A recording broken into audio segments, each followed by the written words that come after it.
Alberta to supervise children who are in and around the water to refrain from drinking alcoholic beverages while participating in aquatic activities, and to wear a personal flotation device or life jacket at all times when boating. And whereas the Life Saving Society Canada has declared July 21st to 27, 2019 as National Drowning Prevention Week to focus on the drowning problem and the hundreds of lives that can be saved this year. Now therefore be it resolved that I, Mayor John Stewart, do hereby proclaim July 21st to 27, 2019 as National Drowning Prevention Week in the City of Beaumont, Alberta, dated the 7th day of June 2019. Thank you very much. All right, and just for the record and for the knowledge of the public, for those that are here in the audience and those that are watching at home, I'd just like to be noted that Councillor Stephen Van Newkirk has joined us by teleconference, and so that we have 6 members of council present this evening. Adoption of the agenda is the next item up on the list. Are there any changes to the agenda? Ms. Wader. Thank you, Your Worship. Administration doesn't have any suggested changes to the agenda this evening. Thank you very much. Can I get a member of council to move the adoption of the agenda as presented? Councillor Hendricks. So moved, Your Worship. Thank you very much. Discussion on the motion? All those in favor? Councillor Van Newkirk. In favor. Thank you. And that carries unanimously. The next item on the agenda, we have, sorry, thought I turned that off. The next item on the agenda is the consent agenda. Tonight we have two items. I move the council consent to approve the following agenda items without debate. Item 5A, regular council meeting minutes. Hang on. Thank you, Your Worship. I just wanted to point out to council there's actually 3 items on the consent agenda this evening. Item 8B as well is recommended as being consent. Thank you. Okay, I will add item 8B.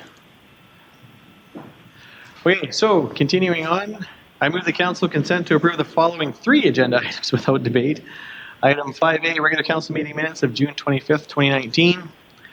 Item 5B, special committee of the whole meeting minutes, July 2nd, 2019.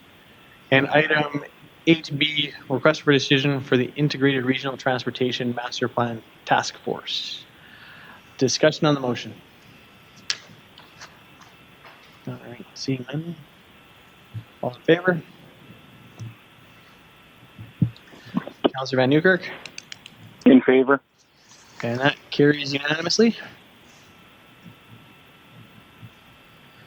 Which brings us to item 6A. Public hearing for bylaw 945-19 off-site levies. And then we'll have second and third reading right after that. So, at this time, I declare that this non-statutory public hearing is open, and the hearing is being held pursuant to sections 230, 606, and 692 of the Municipal Government Act as amended. Legislative services. Thank you, Your Worship. Through you to the members of the public. Wait. Sure. Item 4, open forum. There was nobody registered tonight. No.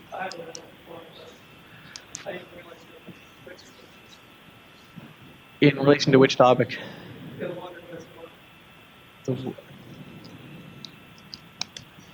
Sorry? The basketball court? Yeah, generally you do have to pre-register by noon on the day of, so we know you're coming and give us a heads up. Well, next meeting's end of August, so I was going to say with the concurrence of council, we'll circle back to it after the public hearing. Okay.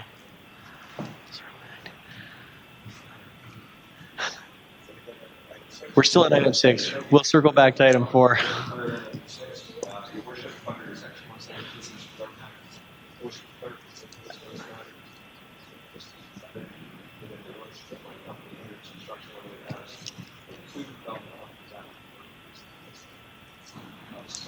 Thank you very much, Councillor Hendricks.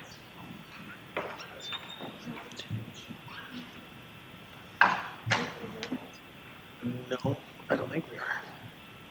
Oh, we didn't stop the vote from last time. Sorry. Okay. Ms. Winter. Thank you, Your Worship. Through you to council and the members of the public. The purpose of bylaw 945-19 is to repeal and replace bylaw 830-14, which is an off-site levy bylaw applicable to the land that is subdivided or developed within the city of Beaumont. The notice of the public hearing was provided in writing to developers. The public hearing notice was advertised in the local newspaper on June 28th and July 5th, 2019. Public hearing notice was advertised in the Beaumont News website on June 25th, 2019. Any written submissions received have been included in the agenda package, and there's nothing to read into the record at this time. Thank you. Thank you very much. So I'd like to ask that all persons giving oral presentations tonight to clearly state their name and make sure your presentation is brief and to the point. We'll start off with the Director of Planning and Development. Thank you, Your Worship, members of council, members of the public. I'm Ken Raymond, the Director of Planning and Development. With me today is Alvaro Soto, Project Manager, who can answer any technical questions that we may have with the levy. So the purpose of bylaw 945-19 is to repeal bylaw 830-14, which is our off-site levy bylaw. An off-site levy bylaw is levies which are used to capture the capital costs for growth that are on site. So they are to be determined in good faith. It's a shared responsibility between municipalities and developers for defining these infrastructure requirements. These levies are to be used to pay for new or expanded water facilities, sanitary sewage facilities. They can be used for stormwater drainage facilities, although in Beaumont, those are typically an on-site cost, so they are localized to that particular neighborhood. They are also used to pay for new or expanded roads. And then recently, in 2017, the Municipal Government Act was amended to allow for what they call soft costs, or those recreation facilities that call for fire halls, police stations, and libraries.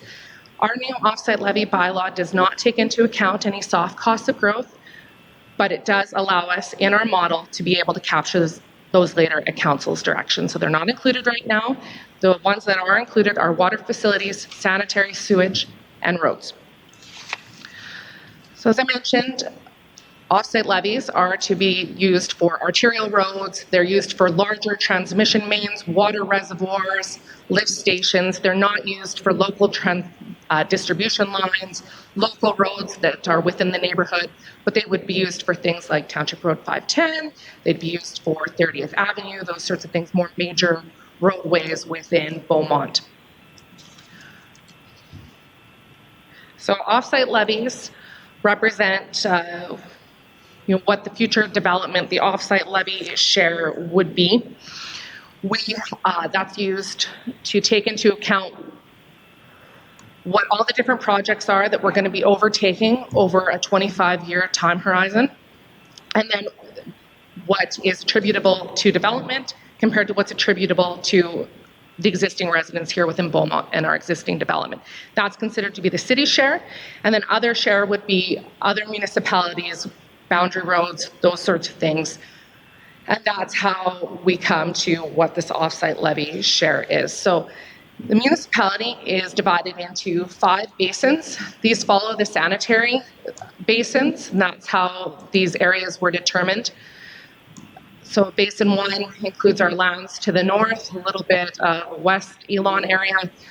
Basin 4 is particularly notable because that is the Colonial Estates neighborhood. It's actually governed underneath a separate agreement and isn't actually part of this levy for these different infrastructure types. So it is in here, it's recognized as Basin 4, but we don't have any attributable infrastructure to that. Based on that, it's governed under a separate agreement. So you'll see that there are different colors. We've grouped different land use types. So the bylaw is based on these different development types. So if you had Basin 1 and we were dealing with commercial lands, it would be 1.1. You'll see that later on through here. So we've got commercial in the red. That also includes our big box commercial developments, any of our potential business park lands. That's all considered within the commercial development, lighter industrial, and the stuff that would be south of 625 that's proposed That's all within the industrial as well as our lands up near our operations facility. Then we have our low, medium density residential, and our high density residential would be apartment buildings or things like that. And then other would be parks and green space, that sort of thing. And environmental reserve isn't on. It's a little bit on here with the LeBlanc Canal, but not tons. This shows our development staging. So over the next 25 years, we're projecting to develop 941 hectares of land. And then beyond that, we would develop 339 hectares for a net developable area of 1,280. This is important to understand because the way that the model is built, it's based on the 25 years that are right now. Those are what's considered to be within the rates, and it's a rolling model. So the rates get adjusted each year as new projects come on board. Everything beyond that, all the lands that will be developed, because we have a 50-year land supply, they're all within, they're considered to be within this 25-year beyond. So we have a number of lands that are further out. They're not going to be developed immediately. Some of those projects are only going to be required when those come on board, so they're beyond. This is a really tiny map showing all of the development staging for those different areas right through for 25 years. We took a model and we looked at development staging rates, and we projected out all across the municipality how much land we thought would be developed at a time.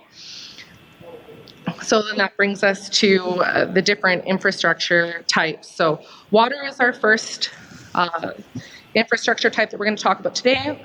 We have 29 projects that are totaling $71.42 million worth of work over to get all those projects done to have full build out of BOMA. So we have $71.42 million for the total project cost. We typically don't receive grants for water. It's just one of those things where they're not really out there. But if there were, we would go back and put those in here and recalculate that. The future development share of this is $37.95 million within the 25-year time span. Anything beyond 25 years is referred to as financial oversizing in this model, and that's $30.59 million. And the amount that's attributable to existing development, we would require some upgrades, such as some larger capacity pipes and that sort of thing. What we refer to as city share is $2.88 million. We have received $2.97 million in levy receipts since we've had this offsite levy, bringing this total cost down that's within the rates to $34.79 million. And you can see here how it's allocated to benefiting areas. Water runs on a loop system, so it's pretty much attributable right across the board to all the developing areas. And I did talk about where those ones were, but then that shows you the 29 projects and how they're all divided. So we've got sanitary. With sanitary, we have 37 projects totaling $35.5 million worth of work.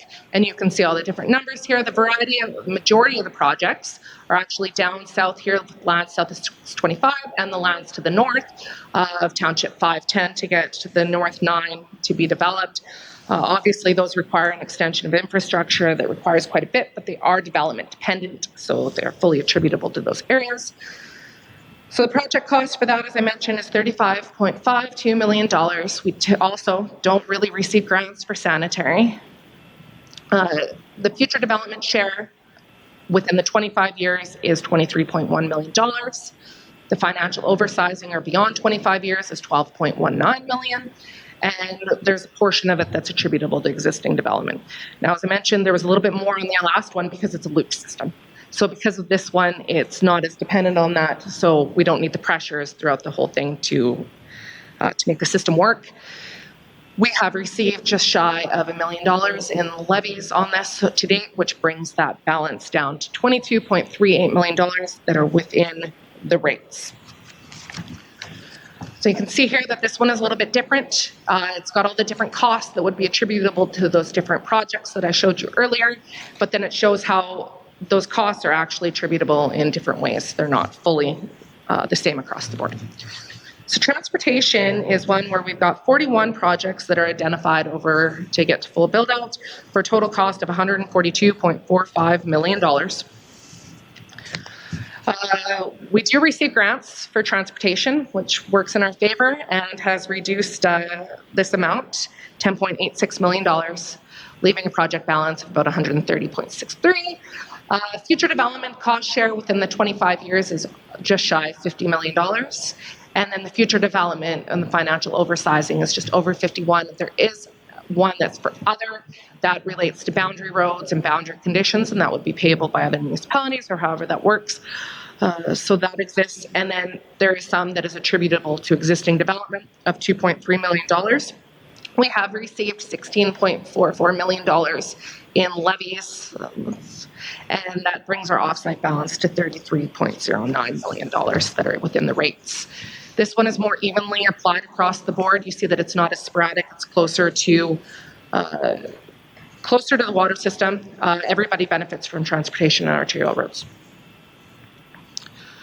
So in summary, our total costs are $229 million approximately. The costs that are in rates is $90 million approximately. So that is what would be in for right now, which is this amount here. And that is what the rate is based on. I just won't get into that one there. So this is where it was the breakdown with the different types of areas, as you'll see on this map. And it shows you what the different rates are for transportation, water levies, and sanitary levies. And this is the proposed rate that will be going forward in the bylaw pending approval by council tonight. So I'll turn it over to any questions you may have. Thank you. Thank you very much. It's a comprehensive bylaw, really well done. I appreciate the work that's gone into it. It's nice to see that we're actually lowering our offsite levy balance, which makes us more competitive in the developmental world.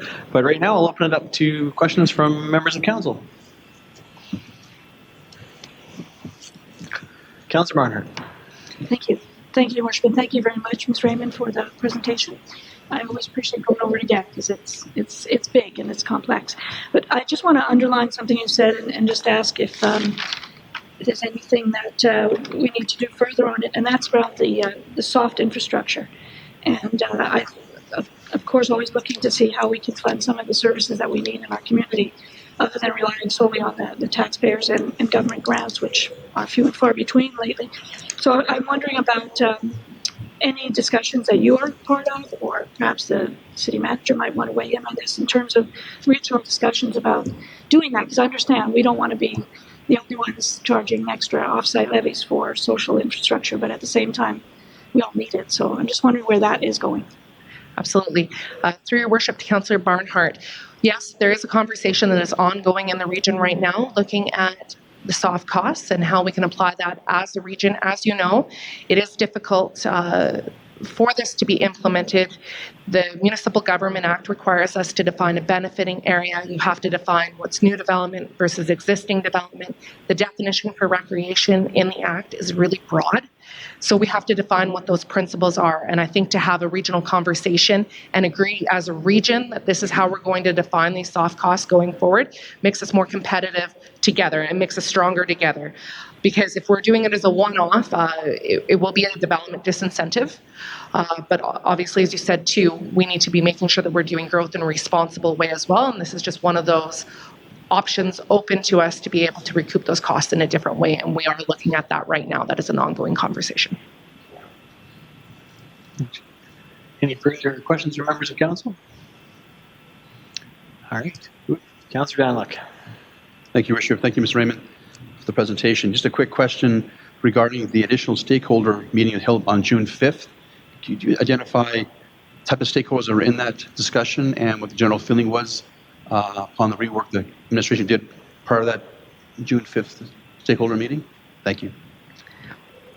Yes, through your worship, Councillor Danluck, we did have a stakeholder meeting in June, and we met with the developers who are primarily developing here within Beaumont, so developing areas such as Elon and Rousseau and those sorts of things. Primarily, most of our developers were present, and the feedback was really good. We had a very robust conversation. We talked about a lot of different things in regards to how the model was developed. One of the things that the Municipal Government Act requires is that we have had, that we've done this in consultation with our development community. We've been at this project for a couple of years now, and we've really been back and forth with them on what this looks like, how we've defined that. It's really based on our utility master plan. And so the rationale behind it was sound, and everybody was in agreement with that. They're happy to see the rate changes. We did have a discussion because this is a baseline. I mean, this is almost a reset of Beaumont in some ways, because with our annexation in 2017, we dramatically increased the size the levies are applied over. So that actually did it reduced our rates, and so there was some discussion about what that was.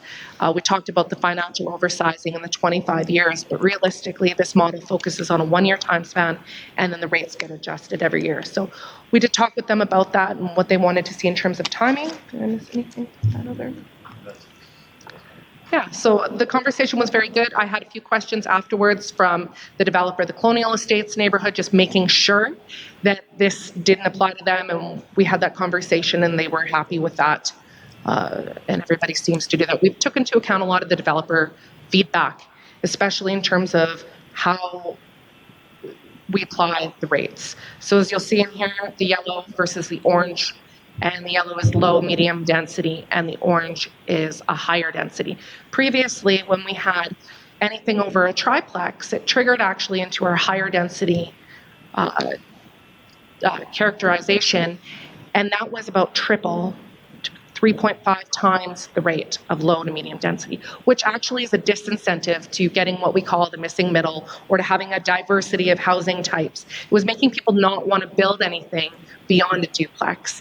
And I think that that's really important, to have choice for people and to have housing diversity. And we talk about, a complete community, and our municipal development plan talks about that in all of our plans. So that was really important for us, and that was really a key feedback I think that they had for us previously that we were able to address and they were happy with. Thank you. All right, seeing no further requests for questions from members of council, once again, I'd like to say thank you very much for your presentation this evening and the hard work that's gone into this bylaw. He's indicated he doesn't have any. So, are there any members of the public wishing to speak in favor of the bylaw this evening? Are there any members of the public wishing to speak in opposition to the bylaw this evening? Is there any person deeming themselves to be affected who wishes to be heard tonight? Do you wish to make a concluding statement? Nope. Hearing is now closed.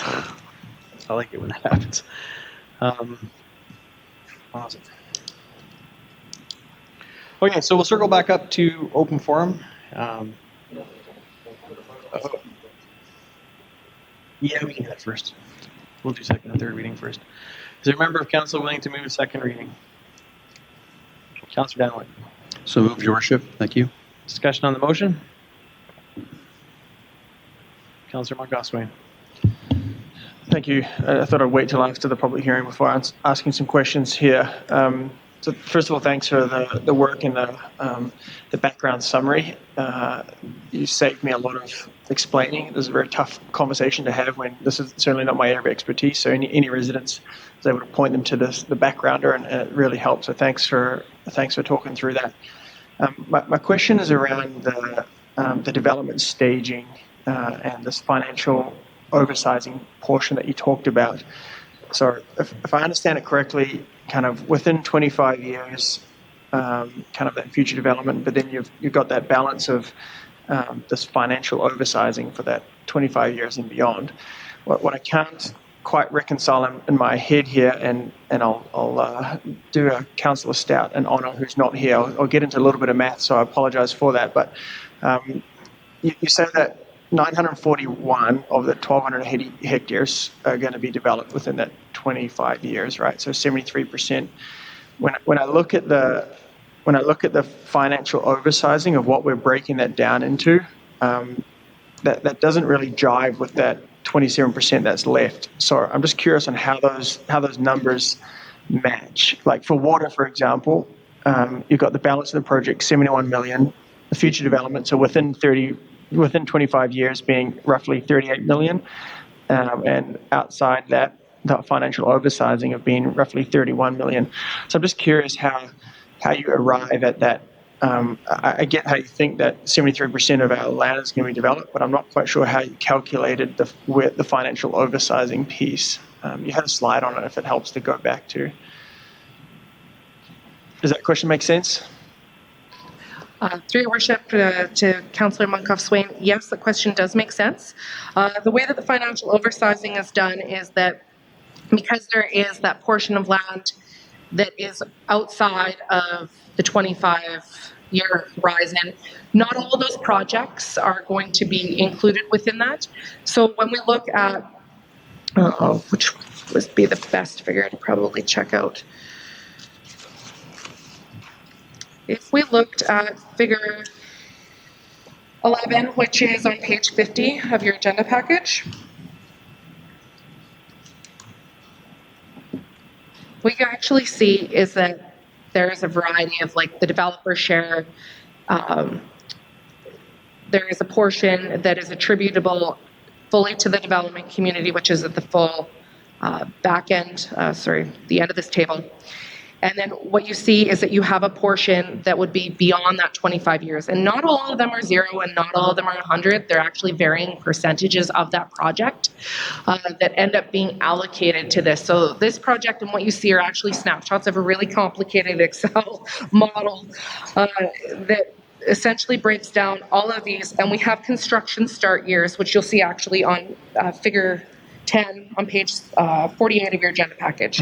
And we have all these different years, and then we break down how much of those projects are actually attributable to the developers, what percentage of them, when they're going to be done, and what that timing looks like. And then it kind of comes up with this number that gets attributable, that becomes in rate now and then becomes out of rate later. So Okay, thank you. So we determine. So we is that part of the bylaw, or is that just your own internal workings, I guess, in order to determine that split between those two for within the 25 years and without? Is that a planning standard, or is that something that we're specifically putting into this bylaw? I'm just curious on how we arrive at that or at those numbers. Yeah. Yeah.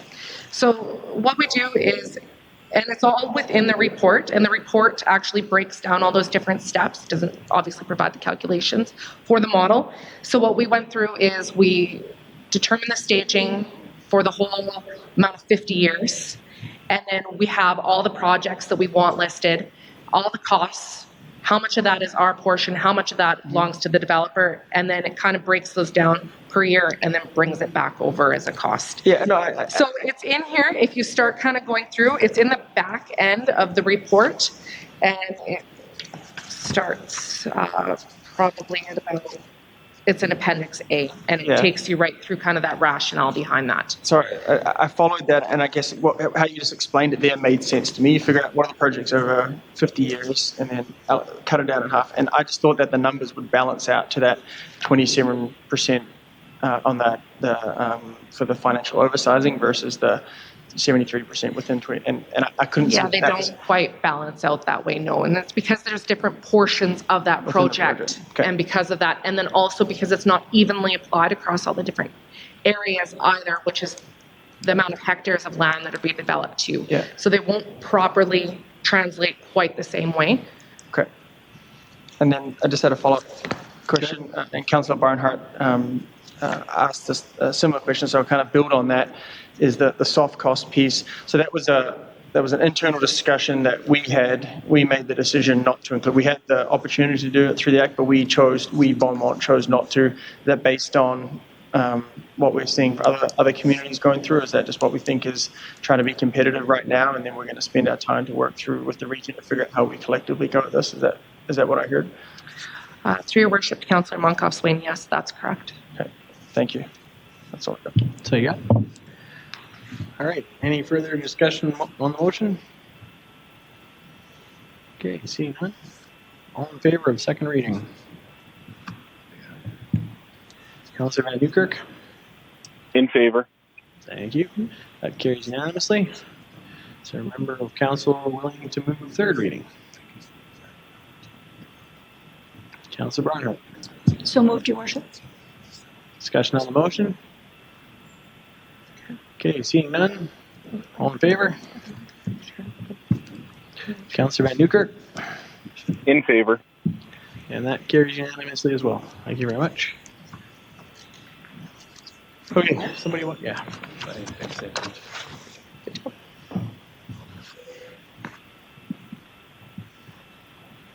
Thank you.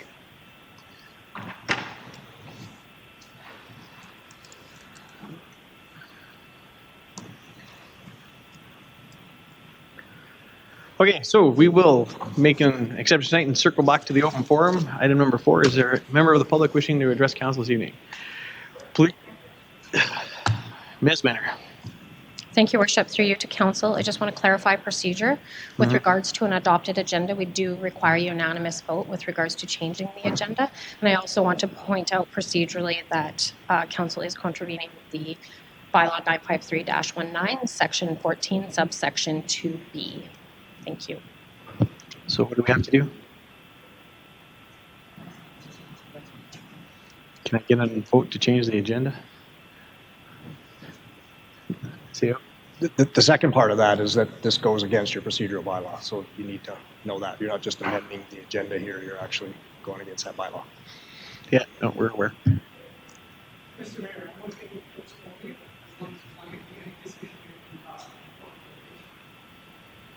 What? for the next minute. I'm not even sure that's coming back to us. CEO? You can probably get a solution here that works for everybody. We're still in the process of collecting public information or data. We have a survey that closes on Friday. But due to the information we have gathered so far, administration decided this morning that it would make sense to bring a report back to council in August regarding the location of the basketball court. There's some information that you need to have in front of you before we make that Now, decision. will the public have a chance to review the report, or get a chance to see the report? The report will be on the agenda, and you will have the opportunity to register and come and speak at that meeting. So that's why I say I think it works for everybody here. Well, again, I know there's always procedure. I just want to make sure that there's an opportunity to have the voices said before something gets going on. That will occur. Fair enough? Okay. Just, I was willing to bust the rule though. All right, so we're not going to do section 4. We have no registered presentations tonight, which brings us to item A, Beaumont Community Grant Program, our first intake funding of the new recommended bylaw. Mr. Harris. Thank you, Your Worship. I'd like to introduce, and I'm going to make a mess up on her last name, Grace Fry. Oh, actually, I got it right. She's the chairperson of the Grants Committee, which consists of 4 members, and is here to answer any questions you may have in regards to the grants. Before you is a recommendation to approve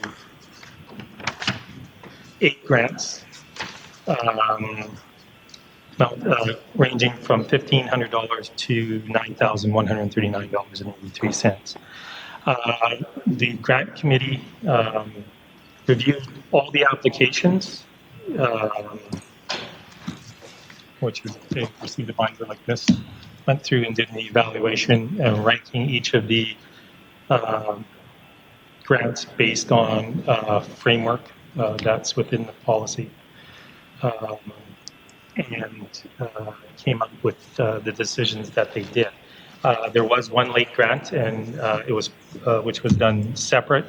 The general comment from the committee was they are in favor of the grant, though they felt it was outside the process. It's a learning process. It was a late grant, and administration decided to include it in this application because otherwise it would have come back to council anyways. And so we thought we would deal with that, and that is the Beaumont District Lions Club.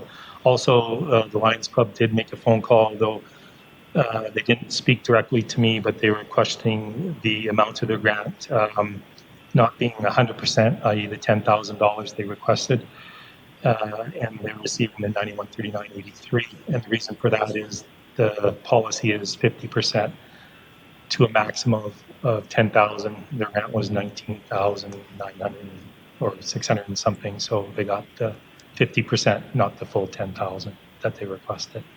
So the recommendation is before council, and we're open to any questions. Okay, thank you very much. All right, so as we're going through this process tonight, and I know there's a couple of council members that are uncomfortable due to community interest that are going to step out in certain ones. We're going to break this down into several phases. We're going to open it up to questions to ask about the general procedure, not specific grants. So if you have on how, if members of council have questions on how the formula was done, how it was arranged, how the chart was made, and what the process the committee went through to get to the recommendations, we'll entertain those questions. We will then separate out the grant for the EWE and the St. Vital Seniors Club, because there's a couple members of council that have let me know early that they're going to step out for those ones. We'll deal with those as separate items. And the Beaumont District Lions Club one will be dealt with separately as it came in after the grant. Is council okay with that process? Perfect. All right, so general questions on the process itself, not individual grants. Councillor Monkoff-Swain.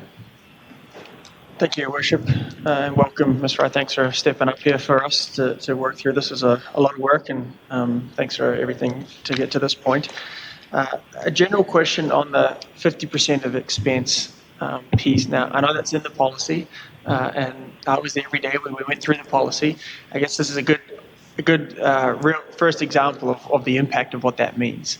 And just by looking at it, it seems as though we're almost disincentivizing folks to give us accurate numbers, right? Like, and so the concern that I see here is that we've got organizations who have given us what they think are their accurate expenses or what their revenue is going to be, and they're building a grant based upon that.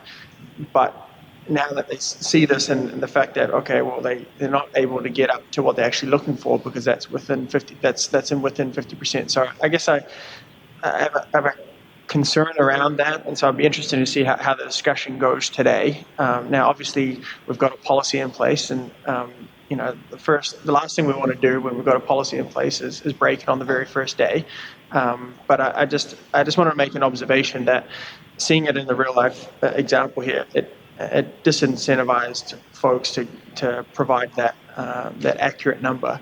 It would have been much easier for that last one with the Lions Club, for example, to show the shortfall a little bit higher, and then they would have potentially got up to the $10,000 within the 50% mark. So that's just a general observation that I wanted to make, and something that I think we need to take a look at going forward. But I'll save my comments on the more specific items as we work our way through them. Thank you very much. Councillor Van Newkirk. Yeah, can you hear me okay? Yeah. Sounds good. Yeah, just a general comment. I just really wanted to thank the committee for the work that was done here. And as Councillor Monkoff-Swain said, it's it's the first intake and it's the first time through this process. So for myself, the very similar thoughts to Councillor Monkoff-Swain in that the first time we empower a committee to go out and do the work that we've asked them to do, and then come back. There's going to be some comments, there's probably some questions, but I just wanted to really say that I respected and enjoyed going through this part, and looking forward to the discussion. Thank you very much for the hard work to get us to this point. Thank you. Thank you very much. Further questions from other members of council? Okay, so I'm still a little confused on the 50% expenses to max of 10K. So I'll ask my question, then you can have yours. Through your worship, to the rest of the council and the public. Basically, that was what was decided. And we have to have a starting point. This is a starting point. It's a policy, and council wants to change the policy. You can change the policy. The committee needs ground rules, and it was a very good ground rule. This is an example of where, we're talking 800 and whatever dollars. We could have just put 10,000 in there, but that's not the policy. So that is a council decision, and this is why it comes forward to council to make that decision. If you want to increase it to 10,000, if you want to decrease any of these because you don't believe that it's fair, you have that opportunity, but we need somewhere to start. No, that's fair enough. So that was my question: is if we wanted to bring grants up to that max, we could if we wanted to tonight, be within policy. Yep. Cool. Councillor Barnhart. Thank you, Your Worship, and thank you. I'll add my thanks to the committee for doing the work that they've done. I know how hard it is to be fair and yet do a thorough job, and I appreciate what you've done and how much time it has taken. My question is around the following the process, and probably not, it's not my intent to pick on any one of the applicants, but when someone comes in after the deadline, did that in any way affect how much money that was distributed to the rest of the groups? And is there anything we can learn from that in terms of what we could do in the future, so that we don't want to jeopardize the fact that someone needs the money? Of course they do, and it's the first time through, and perhaps there was a lack of communication or who knows what. But did that jeopardize what the other groups got in terms of their dollars? Through the mayor to Councillor Barnhart, rest of the council and the public. In a sense, no, because the decision was already made on the other ones prior to this one coming down. Coming to us. So the decision was made on those. It would have been nice, and the committee did express that because we did not meet again. We sent it out. They evaluated each one by themselves on this one, and they sent back to everyone so that everyone saw what the response was, what they felt. And then the commonality was, this is late and really we shouldn't be giving it to them.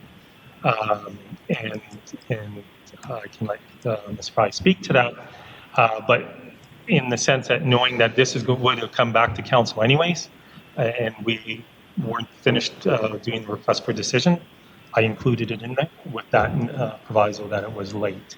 Had it been received all together, it would have been looked on favorably.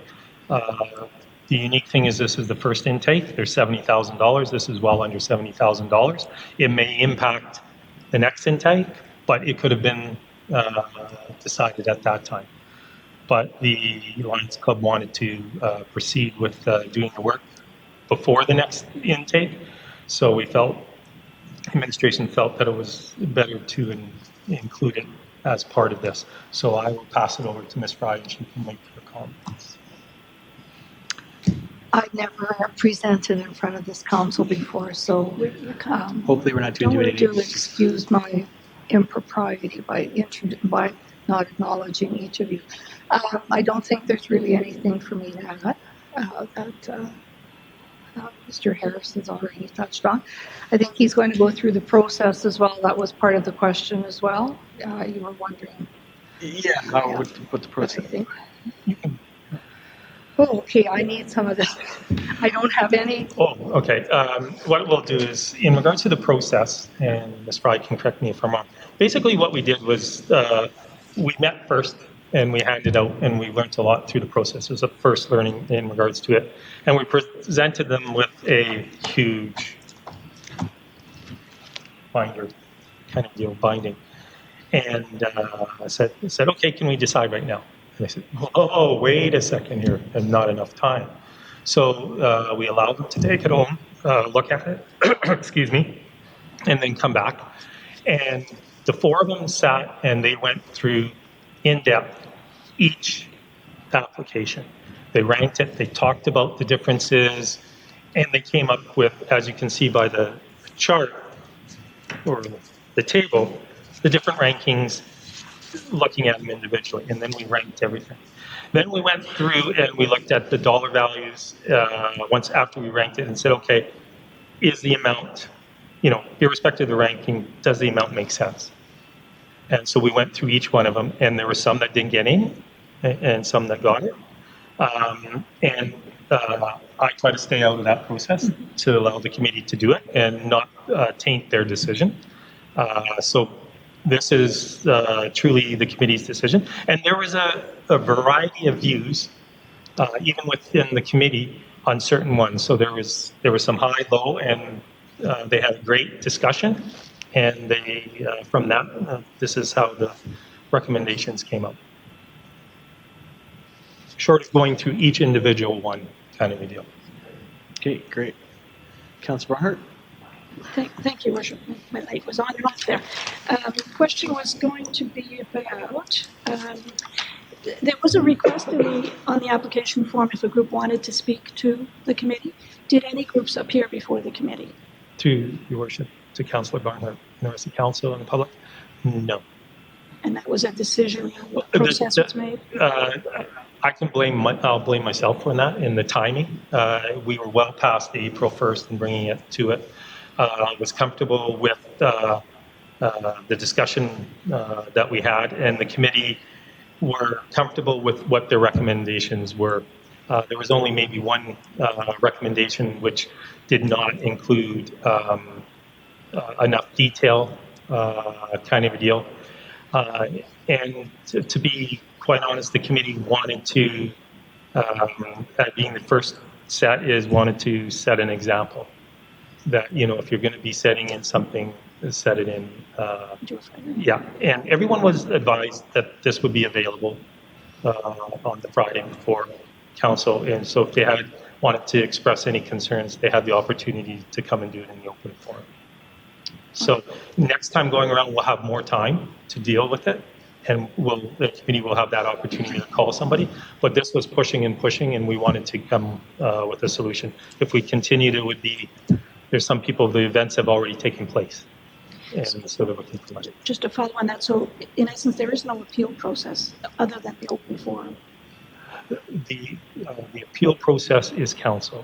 And that's what I mean. That's, Yeah, open forum. Yeah. and again, in future, we're learning as we go. Yeah. I think people need to understand that because Yeah. coming and speaking to council is a bit daunting, Yeah. you know, especially if it's one group and they don't want to put themselves in bad way with other groups because we all get along so well in the community. We want to work together. Some of us are on many groups. So anyway, I think we're learning and I appreciate that. Thank you. Councillor Talent? Thank you, Your Worship. Thank you for your service on the committee. Council's philosophy and this whole committee was to get the public more involved in the process. And council may make decisions tonight that are contrary to what the committee's been recommending, but don't take that as being any slight on the work you've done. Council's job is oversight at the end of the day, and we'll be taking some discussion about these topics later on this evening. Mayor Stewart, I think you mentioned we can ask questions now about the process, and there are two listed here that, actually three, that have $0 approved. Is that now the appropriate time to ask the philosophy behind those When questions, or we get later? into specific, That's what I thought you Brand meant, items, specific. we will- Not, okay, I thought you said during the process. Okay, I misunderstood your instructions. Thank you. Okay, so we'll talk about all the items except those three, and we'll put them into one motion. Just before we get going on page 105 of the agenda, I just want to be clear on what I'm looking at. On the column that says grant requested was the grants that the group requested. The column that says 50% expense to max of 10K was the maximum grant that they could receive underneath the policy. And then the approved part was the amount recommended for approval by the committee. Okay. All right, so can I get a motion to approve the grants, or to approve the grants? How do I do this? Well, except the three. We're not going to do EWE or the St. Vital or the Lions Club one. So can I get a motion from a member of council to grant the grants as approved by the grants committee? Is that an RFP? Thank you. So if there's a discussion on the numbers change. We'll amend the motion as we go. Okay. We'll amend the motion. I'll make that motion. Discussion on the motion. Hang on, I'll go back up. So we're essentially, To Your Worship, if the motion could read that council approve grant 1, 2, 5, 6, and 7 as presented, and then you can go into discussing changing either one of those. Thank you. 1, 2, 5, 6, and 7. Because 3, 4, and 8 have been pulled out. And one we can add 3, 4, and 8 too, in case people want to discuss the zeros. oh, sorry, I'm looking at the table. You're looking at that thing. Okay. Sorry, I'm looking at the request for decision right now. Yeah. Thank you. That makes more sense. Except I lost it. My computer's done funny things. Yeah, we can ask questions on those, and then we'll talk about the zeros. Any questions on the grants as presented? Councillor Barnard. Thank you, Your Worship. On the motion, which I'm in support of, but a question I'd like to ask to the committee or to Mr. Harris is when it's a rent subsidy, should I assume that, and there's a couple that have to do with that, that is rent being paid to an outside third party, not to the City of Beaumont? Are those City of Beaumont buildings, or is what I'm getting at? Through your worship, it's City of Beaumont buildings. They are City of Beaumont Yes. buildings? Yes. So we're taking a grant and paying ourselves? Yes. It's an expense and a revenue, yes. There's no It's other an in and way? out. Okay.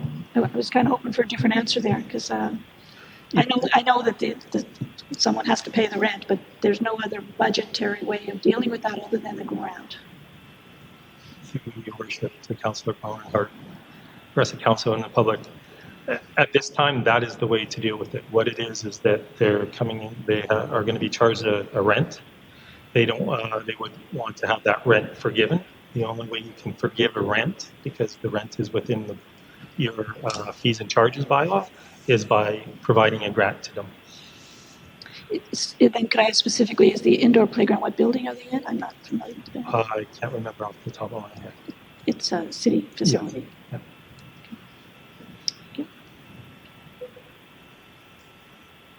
Is there discussion on the motion? Sorry? You want to talk? Yeah, I got one that's coming. Oh, sorry. Thank you, Worship. If I may ask a question regarding the number 2 on the list displayed on the overhead screen, the RCMP musical ride. I believe the grant request, according to the second handout, was, I believe, $6,000, and the committee had decided upon a grant amount of $4,500. Can you offer some discussion or some feedback on the discussion the committee had regarding that differential between request and grant? Please. Okay, so let me, here's the guinea pigs here. So through the mayor to Councillor Damlock. I believe the discussion around that revolved on the fact that it included more than the City of Beaumont. We were looking at why perhaps an ask had not been made to the County of Leduc. Okay. So follow up to Councillor Downey's question. And Mr. Jing, correct me if I'm wrong, but I was under the understanding that this was an event that was applied for by the City of Beaumont and granted to us, and that we asked the Beaumont District Ag Society to take this event on. That's what it was related to me. And so if their revenues are only $10,002, they have a grant shortfall or a revenue shortfall of $6,200. Essentially, we are sticking them with a $2,000 shortfall based on what they asked for. So is that not how that went down? To your worship, that is not the understanding of the committee. So that never came up in discussions with the committee. That the town had asked for the musical ride to occur. And when reading the application, it is the Ag Society doing that. Nor does it say that the town requested that the Ag Society do this. Having said that, should have never come in as a grant. That should have been as an agreement with the city, and should not have come as a grant. And this is where, again, it's a learning process. Yeah. And if it's an agreement to be signed, it would be, and that was already predetermined, it should have never came to the committee, because you're putting the committee in a difficult situation by approving something and then asking them to approve the money. Yeah. So I admit I was a little surprised to see that here, based on that piece of information that I got when I was in conversation with them with the Beaumont District Ag Society when we went and did a global interview, and that's how it was presented to me. So, can we look into that? CEO? Just to support what Mr. Harris is saying, I'm not aware that the city had approached and asked them to put on that event. as Mr. Harris said, if that was the case, we would have looked for funding to support it from a different source and not required them to come and ask for grant funding. So this is new information for us. Okay. All right. So I'm going to leave that one hanging, but can we investigate that? And if it's true, then we get back to us.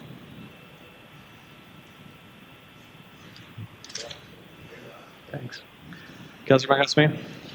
Thank you. So I support the recommendations here. I just wanted to make a comment. Some of them are around timing of events and all that sort of stuff. The last one there for the painted door, you ranked that at 56%, so I trust the ranking, but it seems to me that this could be something that could potentially come back again at the second installment as we do that second intake. So I just encourage communication from back out to the applicants. I'm sure we're going to let them know, but just remind them that this could be the type of thing that could potentially come back to see if it fits within that ranking again. We've still got 30. We'll see how much by the end of tonight. But we've got roughly 30 left over there. So I just encourage the committee to make sure we reach back out to some of these non-time specific events or grant requests to potentially reapply. Thank you. But I support the recommendation and the hard work that was done to get here. Councillor Barnett? Thank you, Worship, and thank you, Councillor Marcos-Swain, for reminding me of a question I wanted to ask. Could you just one more time help me understand how the ranking relates to the approval process? Because it doesn't jive. There's some zeros that have higher percentages than some that got funding. So I'm just not sure if I understand how that works. Through your worship, to Councillor Barnett. Basically, what it was they ranked. There's a ranking criteria that the committee followed and ranked each application individually. Each application individually ranked, and then we did a summary of what those ranks. Then after that ranking they were listed, and then we looked at what was the appropriate amount to fund. So even though something got a high ranking, it didn't mean that was going to be funded. So that is the process. So it's a two-step process. It's not like, because what you got to do is you look at everything. Now, in this situation, and the committee knew full well that it was well under half the ask of, basically 45,000, not half, but so 70,000, 45 was well under the 70,000. They could have approved every single grant and not had any, discussion, and it's all taken care of. And council would look good. But what they did is they put their citizens hat on. They looked at everyone, and so they first ranked it, and then they looked, okay, is their ask a reasonable ask, irrespective of the ranking. This becomes important is if we had $100,000 looking, the ranking becomes more, and then you look at it and you have to do it. The committee, they looked at everything, and they looked at the values, and then they went from there. So yes, it's a two-part ranking.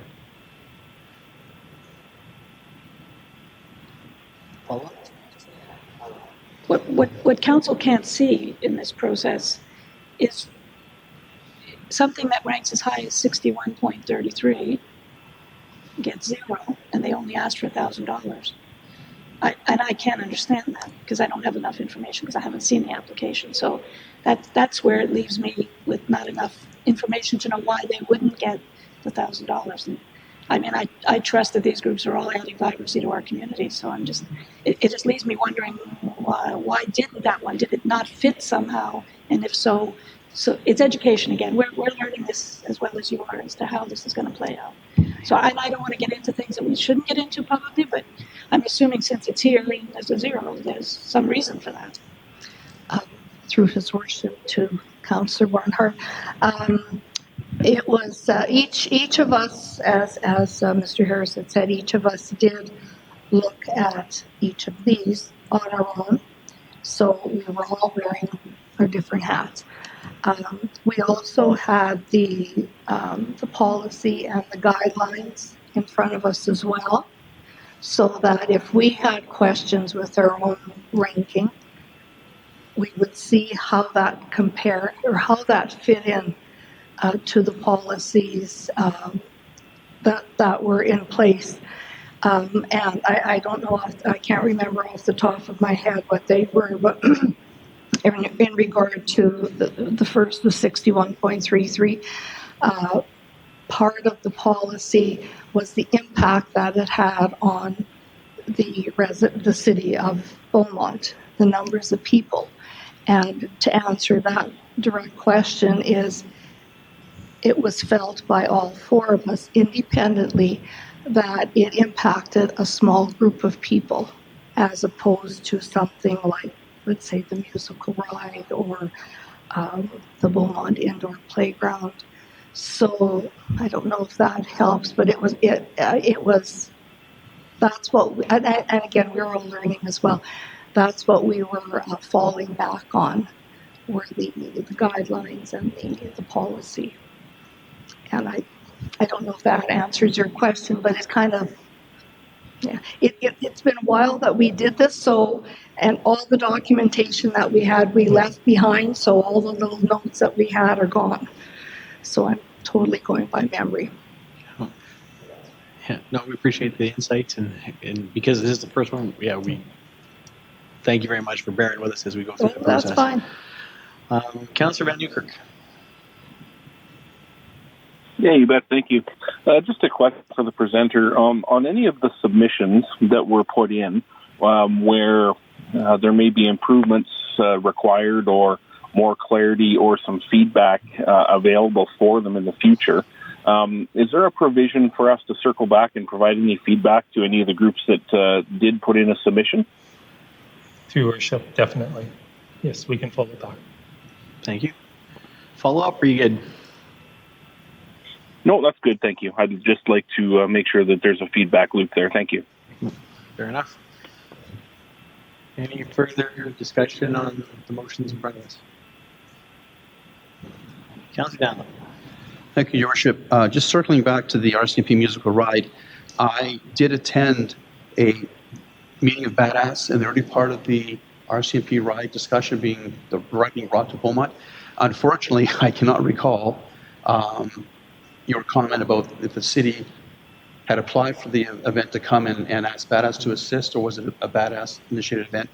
I wish I could offer some clarity to that concern, because it does show a discrepancy in what they were requesting was approved, and based on your comment earlier, could have been a communication breakdown, should have been a grant brought to us or not. I really can't speak to that, but I wish I could provide more clarity to your comment, but unfortunately I cannot at this point.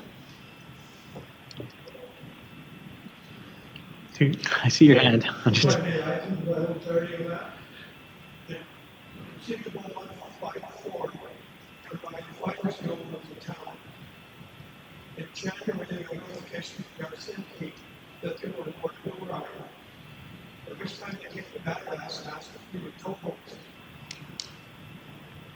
And we agreed to do so, and we're under understanding that we could apply for a grant to help offset some of the costs. That's what the came to us. Okay. Through your worship, based on that information,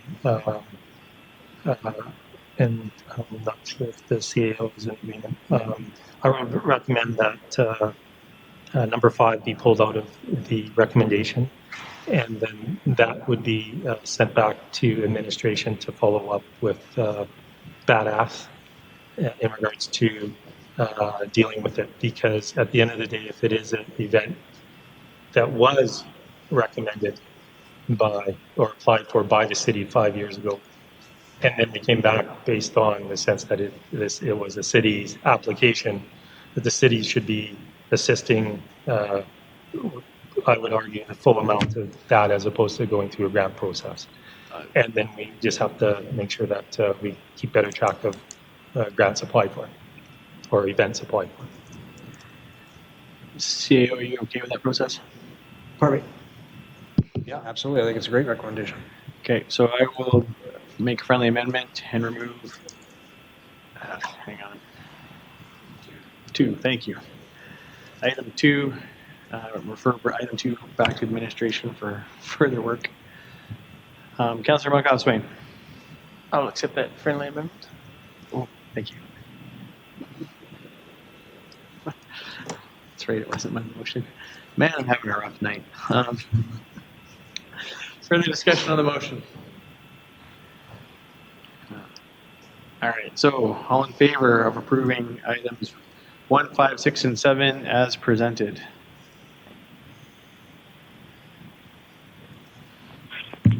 Councilor Van Nieuwkerk? In favor. That carries unanimously. Yeah, I'm about to, and like to make a motion to refer item number 2 back to administration for more working collaboration with the Beaumont District Ag Society as to the cost of that event and the co-hosting. All in favor? Or discussion on the motion? Seeing none, all in favor? Councilor Van Nieuwkerk? In favor. That carries unanimously. We will move to item number 3, the Empowering Women Entrepreneurs Association Night Market Request. Councillor Barnhart. Your worship, I would ask to be excused as I have a community. Thank you. Councillor Monkoff Swain. I'll wait for Ms. Barnhart to be.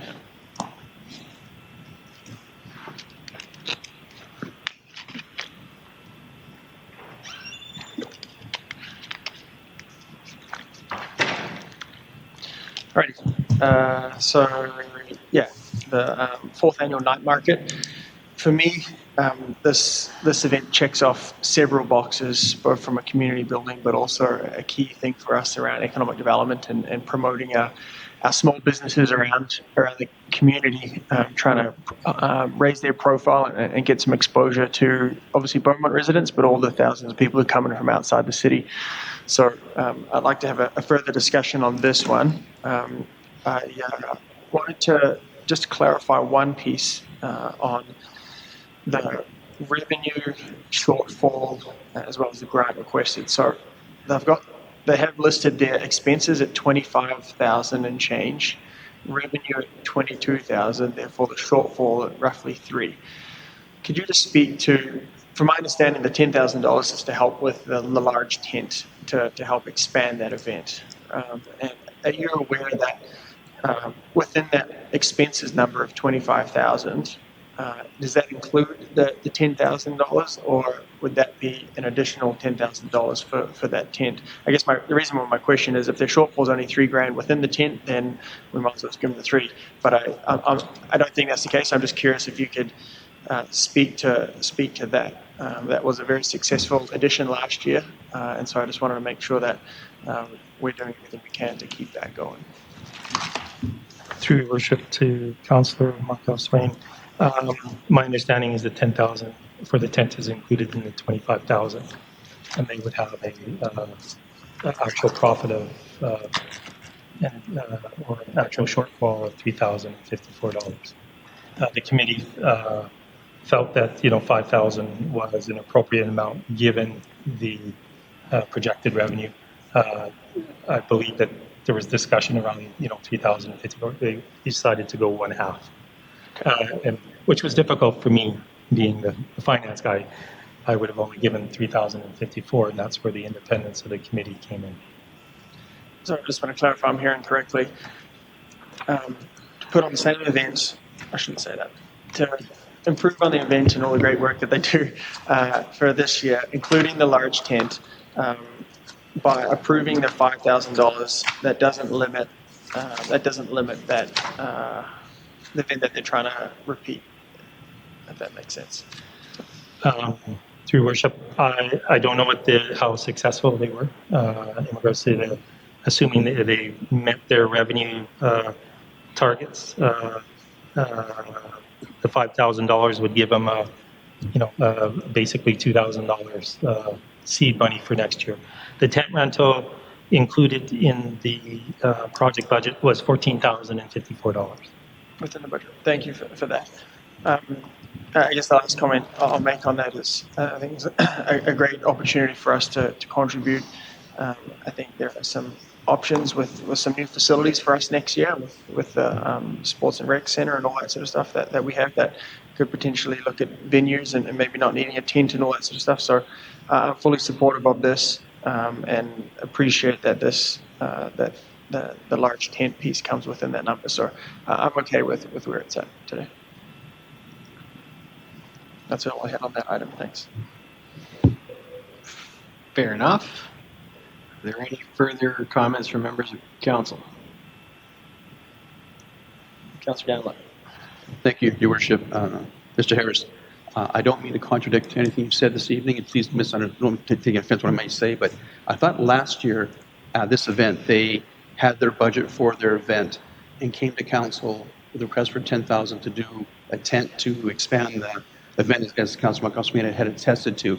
So my understanding was last year, the $10,000 was over and above their budget for the event itself. It was like an add-on, if you will. So I kind of I haven't got the numbers in front of me, so I can't dispute the numbers. I'm not trying to dispute them either.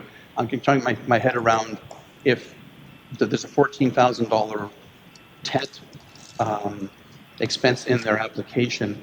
I mean, that's what they gave us to work with. I understand. I just got the impression that they asked for $10,000 last year for a tent as an add-on, and look at the same $10,000 from this year. And council's thought pattern last year, we'll give it last year and maybe try next year and see how it goes. So, but what you're telling me is that they've already accounted for a $14,000 tent rental in their application. So the $5,000 we're going to give them is sufficient for them to have the event with the tent.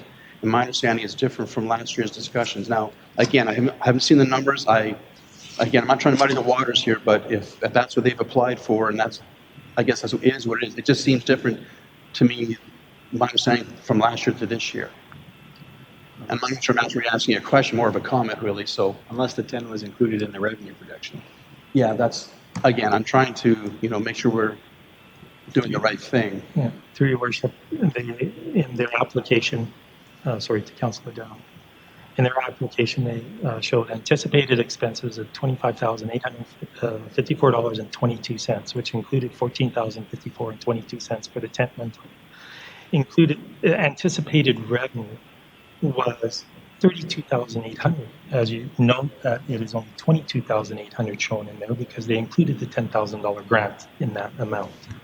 So they were hoping to generate approximately $7,000 or $6,946 in revenue. So their expenses was $25,854.22. Their revenue, which included the $10,000 grant, was $32,800. So when you look at that, that's effectively a $6,945.78 profit that they're looking for. So in regards to when the committee looked at it and looked at everything, and again, if it was just the finance officer there, I would have said it was $33,054. But the committee decided on 5,000. They looked at from 10 to 5, and they decided for various reasons that it was 5,000, not just the 3,054 shortfall. Yeah. Yeah, thank you for clarifying that. Councillor Van Newkirk? Yeah, thank you. The questions I was bringing to this item were all around the math that's been discussed right now, too. So based on Mr. Harris's comments and the subsequent questions from Councillor Daniluk, I'm comfortable with this one. Thank you. Any further comments or concerns of council? All right, call the question. All in favor of approving the grant to the Empowering Women's Entrepreneurs Association as presented?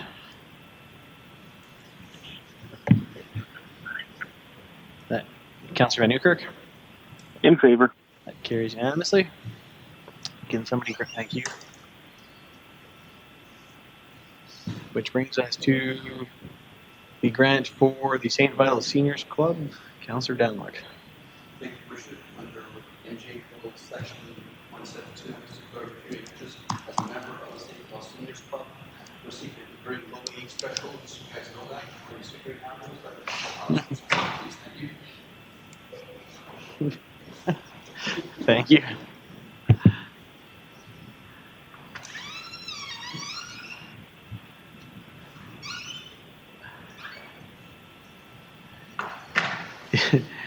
there a member of council willing to move the grant as presented? Councillor Barnhart. So moved, Your Worship. Thank you. Discussion on the motion. Seems to be fairly straightforward. Seeing none, all in favor? Councillor Van Newkirk? In favor. That carries unanimously. Gonna get the senior, yeah.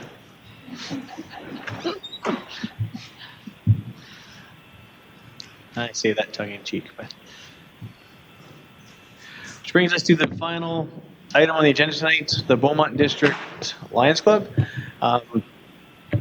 Now council has to make a decision if we're gonna make an exception to policy to allow this to be submitted after the fact, and if so, if we feel that the grant is appropriate.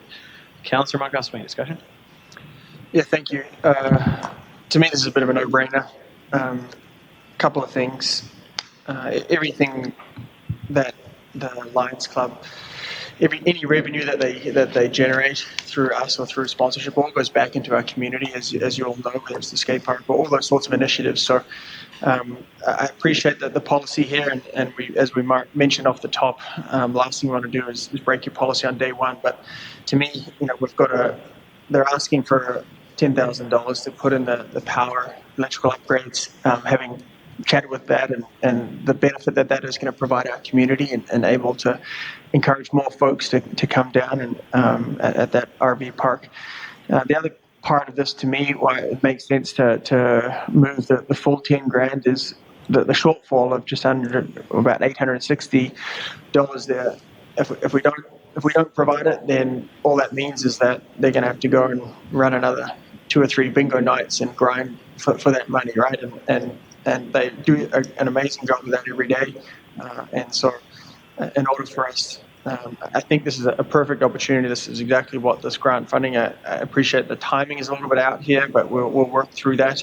But I think we should look at the full $10,000 here so that they can get going and move forward with that project, and we can have some powered stalls here in Beaumont. So just to reiterate that every cent that they do generate goes back into our community. So this is a no-brainer for me to provide the full 10, acknowledging that we're going against the policy.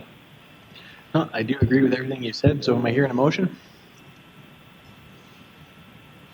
Sure, I'll make a motion to recommend the full $10,000 grant for item 8. Thank you. Discussion on the motion. Councillor Van Newkirk. Yes, thank you. Can you hear me? Yeah, we got you. Okay, yes, thank you. Mr. Harris, can you clarify, in the policy right now that we have for us, coming back to council, it is within the policy to increase or decrease amounts right now. So actually, we probably still are working within the policy if we do go up to $10,000. Would that be correct, or am I incorrect? Through your worship, to council, within the workings of the policy, it's based on a 50 and a 10,000. Having said that, it comes back to council, and council can make a decision on that. I may be able to offer you a solution to not breaking the policy.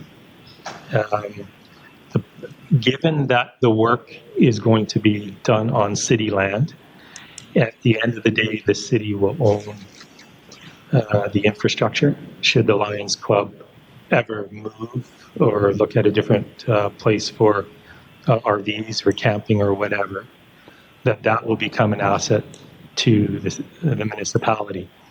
So similar to maybe in a roundabout way, the RCMP ride, that could have been done through a negotiation for an infrastructure bump and not have to come in this policy if you're worried about breaking the policy.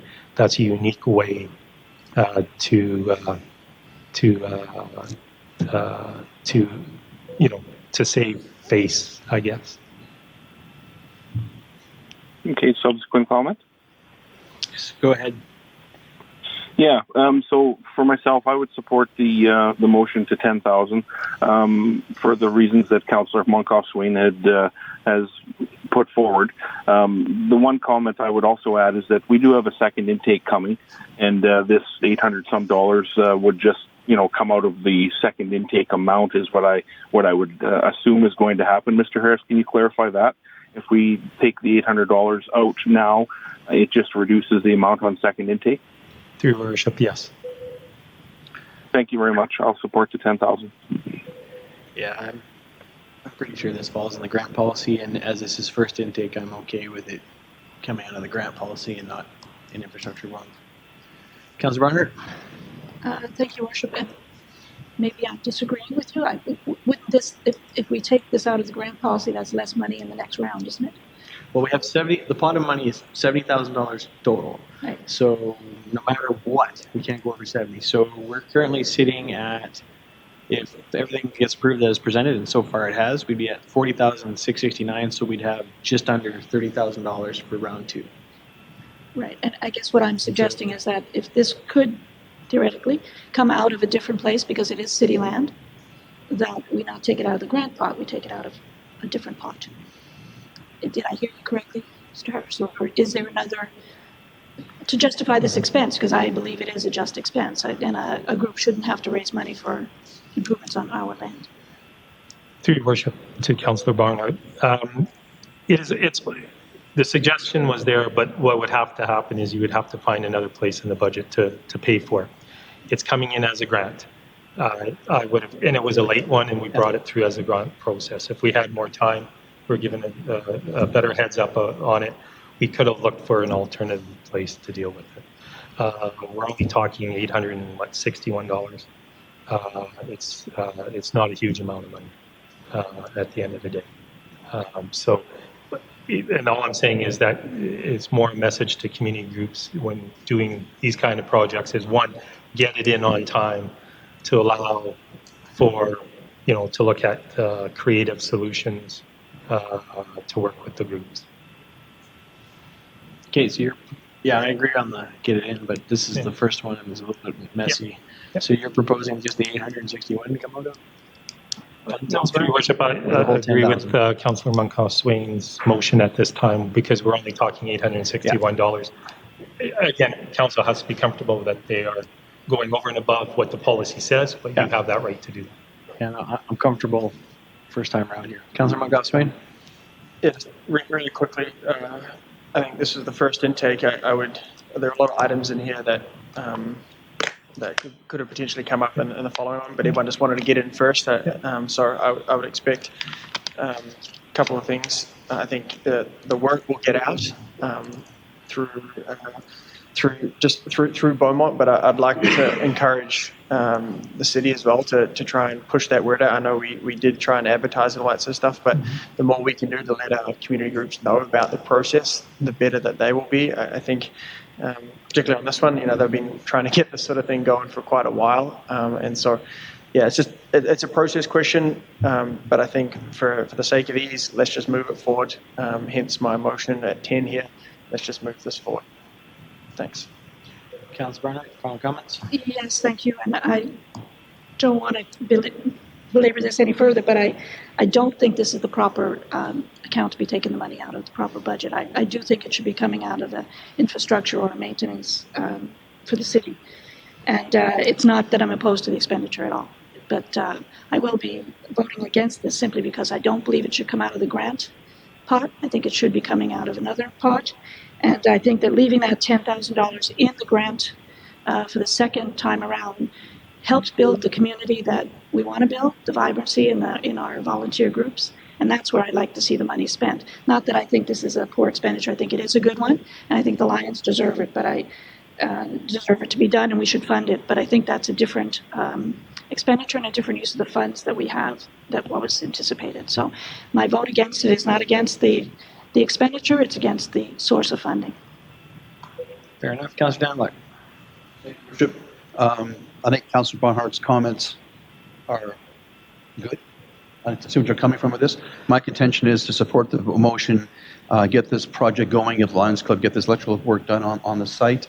My only question might be, should, in the next 6 months of this current fiscal year, if council were able to find this money somewhere else, and Mr. Harris suggests maybe a possibility, could we do that as a question and then put the 10 grand back into this fund again after the fact?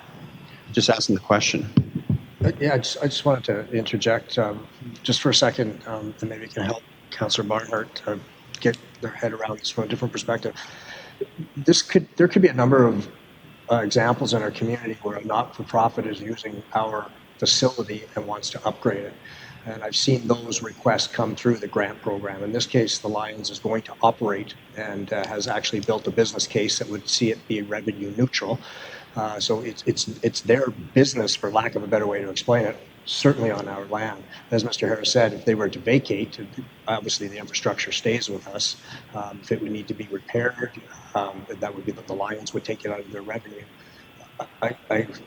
I guess it's no different, as I was starting out to say, if somebody was renting the CCBCC for a nonprofit was renting and they wanted to upgrade something, we don't have that in our capital budget. We don't have that in our operating budget. They would either have to come at us to budget time and convince council that this expenditure should be done, or they go through a grant funding.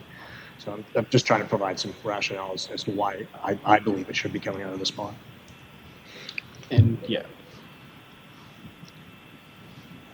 All right, seeing no further comments, call the vote. Councillor Van Newkirk? In favor. That carries 5-1. Thank you very much. And at this point, we'll take a 3-minute break. Thank you.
No kidding, eh?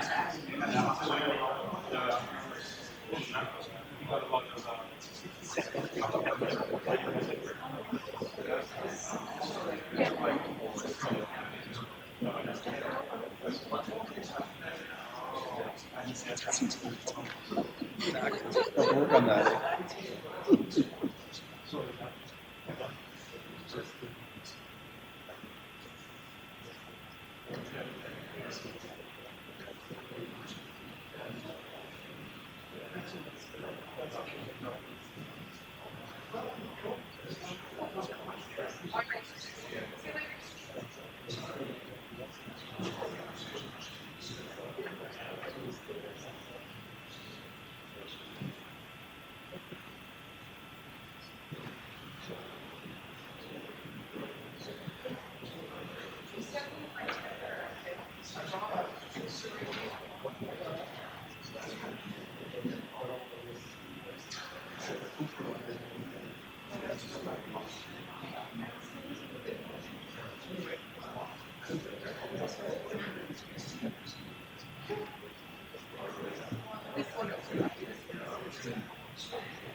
All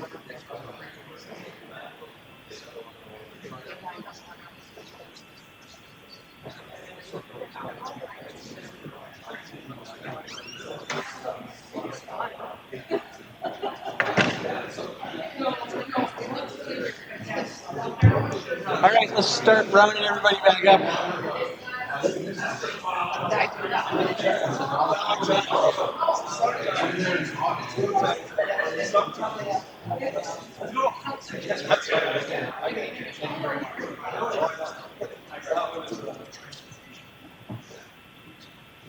right, let's get the show back on the road.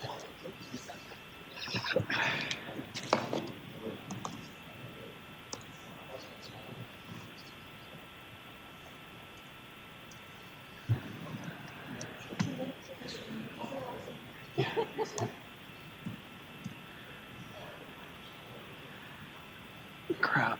This is... Man, the screen is glitchy tonight. All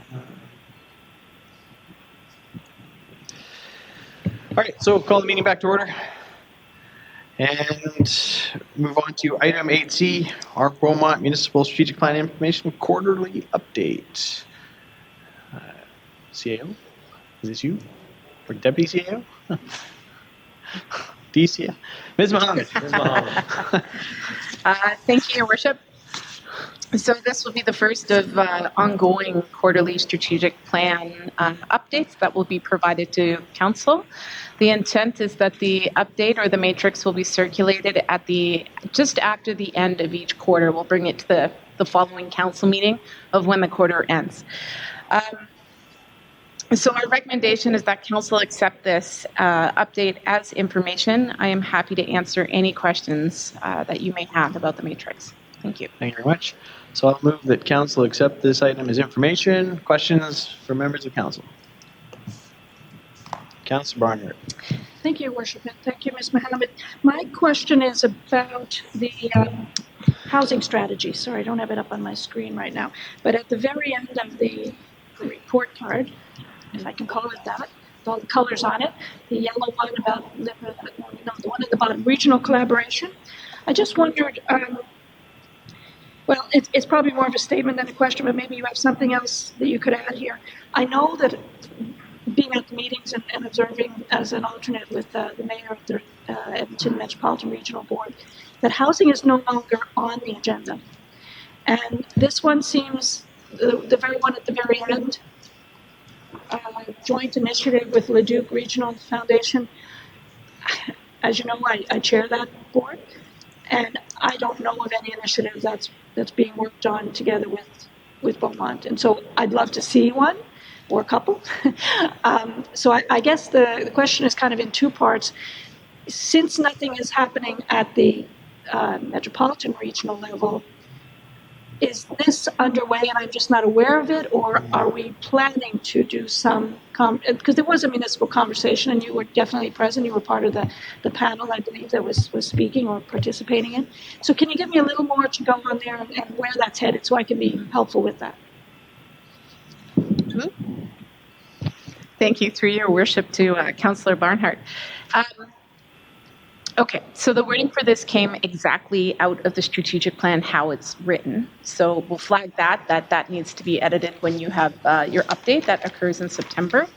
The second piece is that green box should actually be blue. And that, I think the intent, at least when we last spoke about it, that would be something that would be considered and proposed for the 2020 budget. Yes, definitely noted. I think when Council was working on the strategic plan, there was still a little bit of chatter that there could be something at the Metro Board level that would coordinate this, but that seems to have completely fallen off the table. So when Planning and Development brings this forward in 2020, I think it would be something that they will be leading and then bring the Leduc Regional Foundation into that. It also came about not from this year's housing conversation, but previous year's housing conversation, and steps that could be taken to build something regional. And there was talk at the time with the city of Leduc the person now who is leading that, the city of Leduc, has now left and gone to BC. So I think they will also have to kind of pick up those threads. But hopefully, if this goes forward in 2020, the staff can reach out to the appropriate people and get something going. Just a follow-up, I just want to say I really appreciate that, because I think those conversations, it's the right time for the foundation board to have those conversations as well, and the leadership there of the administration is more than happy to work with any municipality in the region to get that going, and I'd like Beaumont to definitely participate in that if at all possible, and I just think we really do need to be thinking ahead, not waiting until we desperately need affordable housing. Let's get at it now. Thank you. Okay. Just a quick note before we continue on. From a technology standpoint, we really need administration and council to speak directly into their mics, because we're sort of cutting out on Councillor Van Newkirk. So apparently it works fine when we're talking into mics, not so good if we're hanging back a little bit. Councillor Monkhoff-Swain.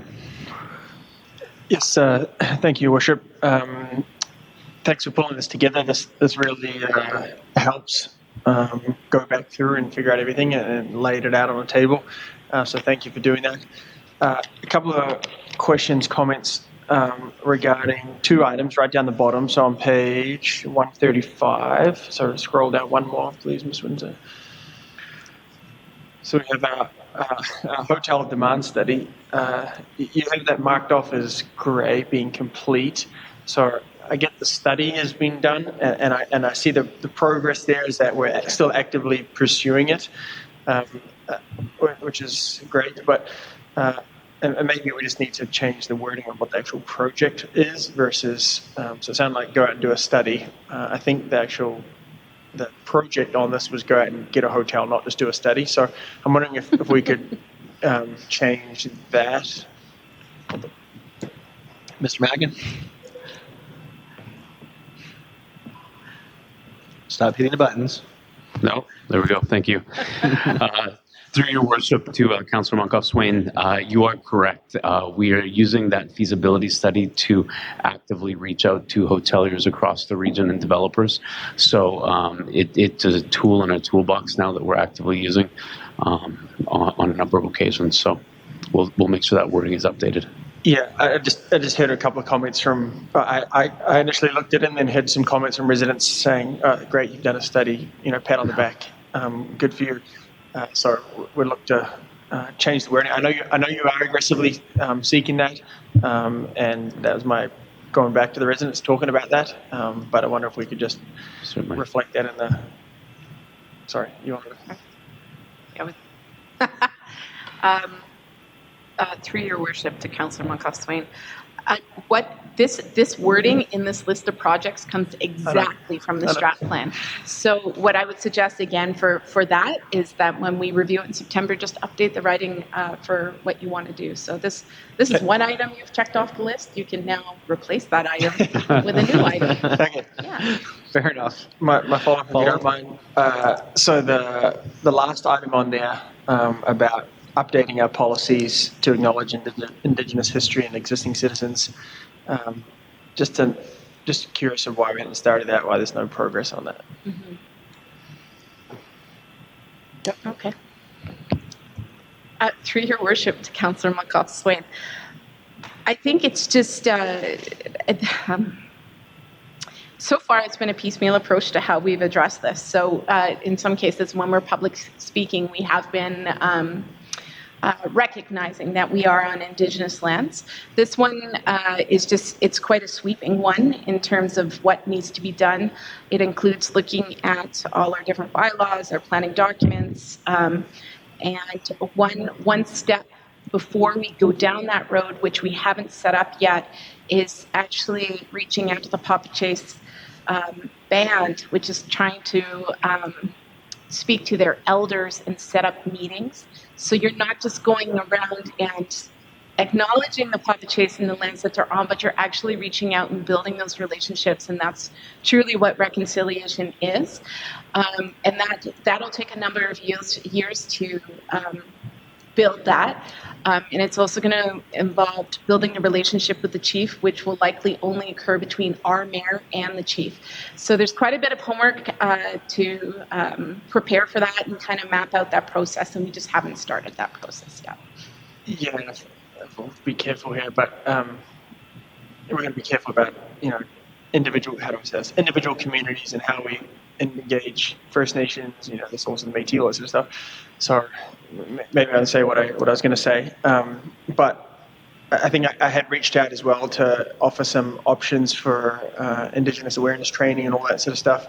I think that's something that both council and administration could benefit from, and some options on how to execute that. So I just think that I get this to update our documents and policies and all that sort of stuff, but I think just some initial awareness training could help us change that from light blue to in progress type thing. So I would encourage us to look at that on top of all the million other things that we ask you to do. Thank you. CEO, comment? Just to follow up on the training, we have reached out and we're just trying to nail down some dates. So we've been going back and forth. Thank you. Thank you. Councillor Van Newkirk. Yes, thank you. Question through to Ms. Mohammed. Community Standards Bylaw, could you remind myself and council the high-level contents of that initiative, please? Was it? The Community Standards Bylaw under the livability section. Page 133. Let me just get there. Yep, no problem.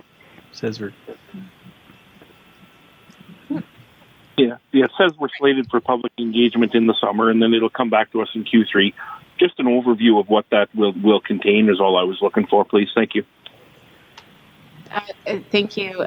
Through your worship to Councillor Van Newkirk. The Community Standards Bylaw, it's coming back in the fall. We have public engagement for summer, and where it's right now is we actually need to map out the engagement plan. I think the engagement for this is going to have to be quite robust, and I'm not quite sure if we'll be able to get through all the steps in summer. I think this is something that's going to have to go more into the fall. Community standards bylaws can be fairly tricky, and there's a lot of areas that you have to cover, and I think in order to prepare for this, we're going to have to build out a more robust engagement process than we initially were thinking that it was going to be, if that makes sense. That's exactly where I was going, and thank you for anticipating that. Thank you. Thank you. Councillor Barnhart. Thank you, Your Worship. I should have asked this at the beginning, but we're circling back. Economic prosperity is the area that I am in again. Mr. Mackin, perhaps this question is for you. Is the incubator space included in the comment on page 3 of the matrix that talks about the framework was delivered a number of priority items? I don't see it written anywhere, and I'm just wondering if you could give us a quick update on that. Thank you. Oh, sorry. It's coming. Mr. Madigan. Thank you. Through your worship to Councillor Barnhart. Yes, it was one of the items that was included in that report was spelling out supporting and growing our local entrepreneur base. And in regards to that co-work incubator space, we are currently just in the early stages of construction for it and design. So that is still moving Still forward. moving ahead. Yes. And if I could just follow up on Ella. Yes. Got out there again last couple of days, and I'm just wondering about, are we planning to do anything to encourage people to go out and ride it? I kind of found myself on there with one other citizen and their family, and I thought that was great, but so many more could have on that particular day had a chance to come and talk to the operator and see it in action. So I think we need to do a little more bringing people out, not only on social media, but some other ways. I wonder if you have any ideas. Certainly, and thank you again, Councillor Barnhart. We are working on a number of events, both locally as well as regionally, to attract new people. As well, we're working with the customer appreciation event to tie that into with more business engagement. So, if businesses are doing something on a couple of weekends that we're planning this summer, we can think broader than just even within Beaumont, bringing people to the community to ride Ella, to visit businesses, shop local, and then also we're working with groups come the fall more in the school programs and reaching out to other groups as well. So there is a number of different areas we're looking at to attract and engage ridership. Any further questions from members of council? All right, so call the vote to accept this item for information. All in favor? Councillor Van Newkirk? In favor. That carries unanimously. Which brings us to item 8D, Census Report 2019. Ms. Winter. Thank you, Your Worship, through you to members of council. At the June 11th, 2019 regular council meeting, administration presented the 2019 census update on the population as information. The 2019 municipal census commenced on May 1st, 2019 and was completed on June 5th, 2019. Currently, an audit is still being completed and should be completed within the next 1 or 2 weeks. At this time, administration is providing the final report for council's information, and I'd be happy to answer any questions this evening. Thank you. Is there a member of council prepared to move to accept this as information? Councillor Hendricks? So moved, Your Worship. Discussion on the motion? Questions for Ms. Winter? No. No? All right, seeing and hearing none. All in favor? I'll have a call. Oh, Councillor Van Newkirk. Yeah, sorry. Thank you. Just a comment. As I poured through the data here, there was only one thing that kind of continually surprised me, and that was the lump of folks in the prefer not to answer category being between 2,400, 2,800, and all the way up to 3,400. So I really like how the data was presented, and I think it was some really relevant, a really relevant snapshot of information for the public to have a look at. So I encourage anyone listening online and anyone out there to have a look at this document and learn about how we're distributed and who we are in Beaumont. So thank you. Thank you very much. Seeing no further discussion on the motion, all in favor? Councillor Van Newkirk? In favor. That carries unanimously. Which brings us to item 8E, notice of motion, proposed amendment to land use bylaw 94-119. It'll be Ms. Winter, followed by Councillor Danluk. Thank you, Your Worship. Through you to members of the council. In accordance to the meeting procedurals bylaw 953-19, once a notice motion is made, it will be placed on the next regular council meeting agenda, in which the elected official who made the notice motion is present, and the matter will be voted on. At the June 25th, 2019 council meeting, Councillor Daniluk made the following notice of motion that council direct administration to prepare an amendment for council's consideration amending bylaw 944-19 land use bylaw part 6 definitions restricted substance retail to remove the distance for cannabis retail 500 meter restriction. At this time, administration is looking for direction on how to proceed. Thank you. Councillor Danluk. Thank you, Your Worship. I'm pleased to speak to this notice of motion. As we are aware, our council has put some emphasis on economic development and generating tax revenue of a non-residential nature in our municipality. And I believe firmly that this restriction actually curtails potential business development of the cannabis nature in Edmonton area, as well as here in Beaumont specifically. We have no restriction right now on alcohol vendor retail stores. They can be side by side if they want to. That's their business choice. This restriction with the limited commercial areas, I think, places a restriction that we can easily do without and generate more potential revenue for business tax in Beaumont. Thank you. All right. I need to actually make the motion. Sorry. Yeah, thank you. I don't think so, do I? No. Sorry. Thank you. Discussion on the motion. Councillor Moncalfe. Thank you, Your Worship. I support this motion on the table, and thanks, Councillor Danluk, for bringing it forward and also making the comparison with regards to the liquor stores in the community. This was, I think, on page 222 of our land use bylaw, and I just missed it when we went through the review, so thanks for bringing it up. The thing that I think council needs to determine here is what level of engagement we need to, we want administration to engage on this. There was obviously a huge engagement process that went through for the land use bylaw. To me, this is a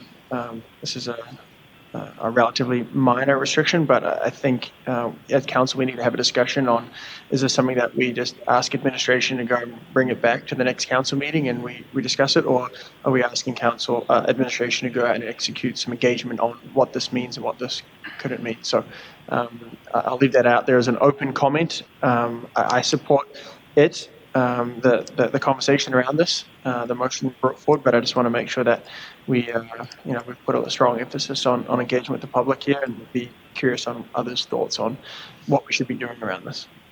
Thank you. Thank you very much. Councillor Hendricks. Worship, since the LEB is being brought into this discussion and I stepped out for those LEB discussions, I'd like to also then declare under 172 of the Municipal Government Act pecuniary interest on this matter.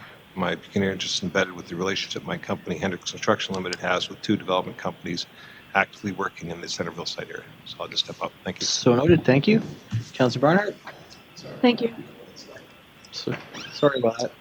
Thank you, Your Worship. And I'm fully in support of the intent of this motion. I hadn't thought about what you just raised, Councillor Monkhoff-Swain, in terms of consultation, and I think we do have to think about that. Another clarification and a comment.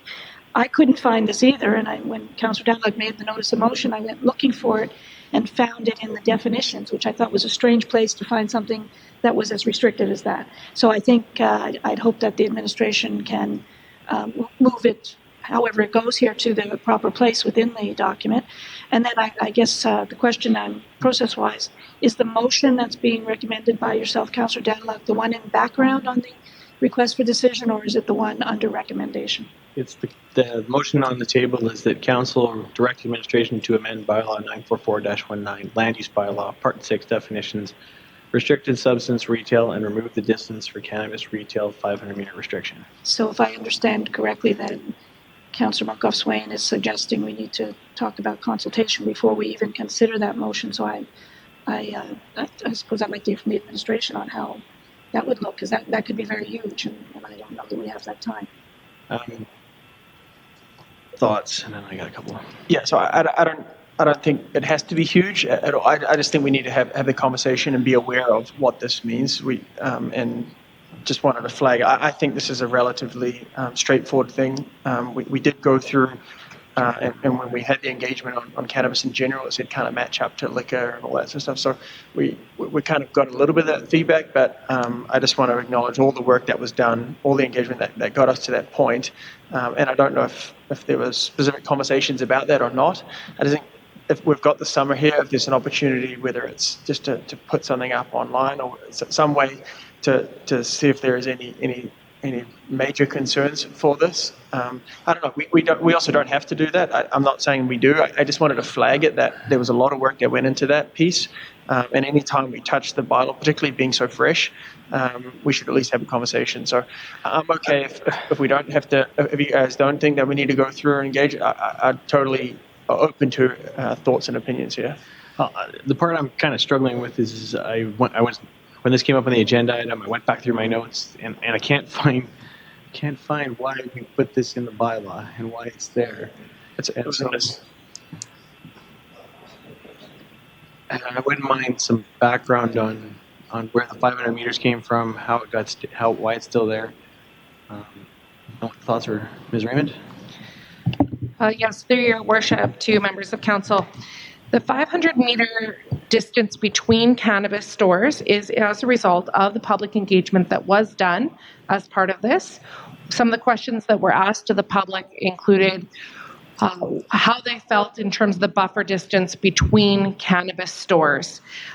It is true that we did reduce the buffer distance from the liquor stores. That no longer exists anymore. The community felt very strongly on this 500-meter distance, and that's why it's in here as it is. The effects of cannabis on a community aren't known yet, and this is closely representative of Edmonton. When we had this discussion, when we brought it in, we talked about starting stringent and starting up here, and then seeing what the evidence-based results came back as, and then making that determination later. We are going to be bringing back a suite of amendments to the land use bylaw, minor ones that are as a result of implementation in our monitoring process this fall. This can be something that we can include as part of that. And the reason for the 500 meters being within that definition as compared to within the use is that we wanted that to be stringent. We can't vary a definition. There's no ability to do that, to make that variation for the development officer, so that to remove some of that element of variance for them to be able to approve that. They can only vary the use, so they can't vary the definition. So that's part of why that's in there as well. Thank you very much. Comments from Councilor Swain? Yeah, a couple of things. Firstly, it's similar, but you said it's similar to Edmonton, but if I'm correct, Edmonton is 200 meters apart, Calgary 300 meters, or the other way around. There are very few strip malls that we have in the community, and 500 meters is such it's a restrictive piece here. So I get the community wanted to start off and was very passionate about this. I would say that we went that way with regards to public consumption, but in terms of just retail selling it, this to me is going against our core.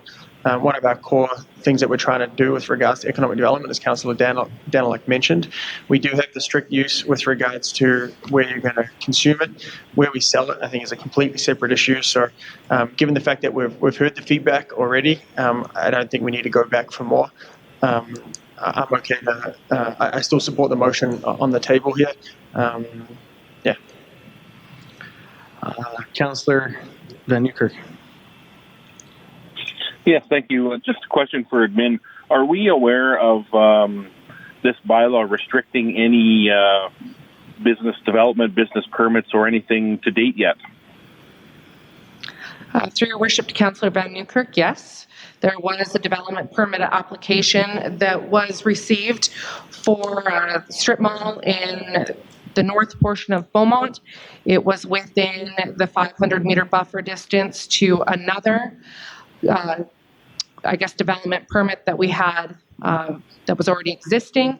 Now they haven't initiated any construction or movement on that development permit, but it was within the 500-meter buffer distance, and it did go to the appeal board, and the appeal board did uphold the decision of the development authority not to issue that permit. One of the things that the City of Edmonton does that could provide some of that flexibility that you're looking for is currently development permits within the City of Beaumont are valid for 12 months, regardless of the type of use that they're for. The City of Edmonton actually does 6 months for their cannabis. So that is something also that we could look at too. A lot of leases were actually held up for speculation for cannabis stores prior to, right about the time that licensing became available. So lots of people went through, speculated on sites, and then took up leases, even if they weren't necessarily intending on actually developing their cannabis store.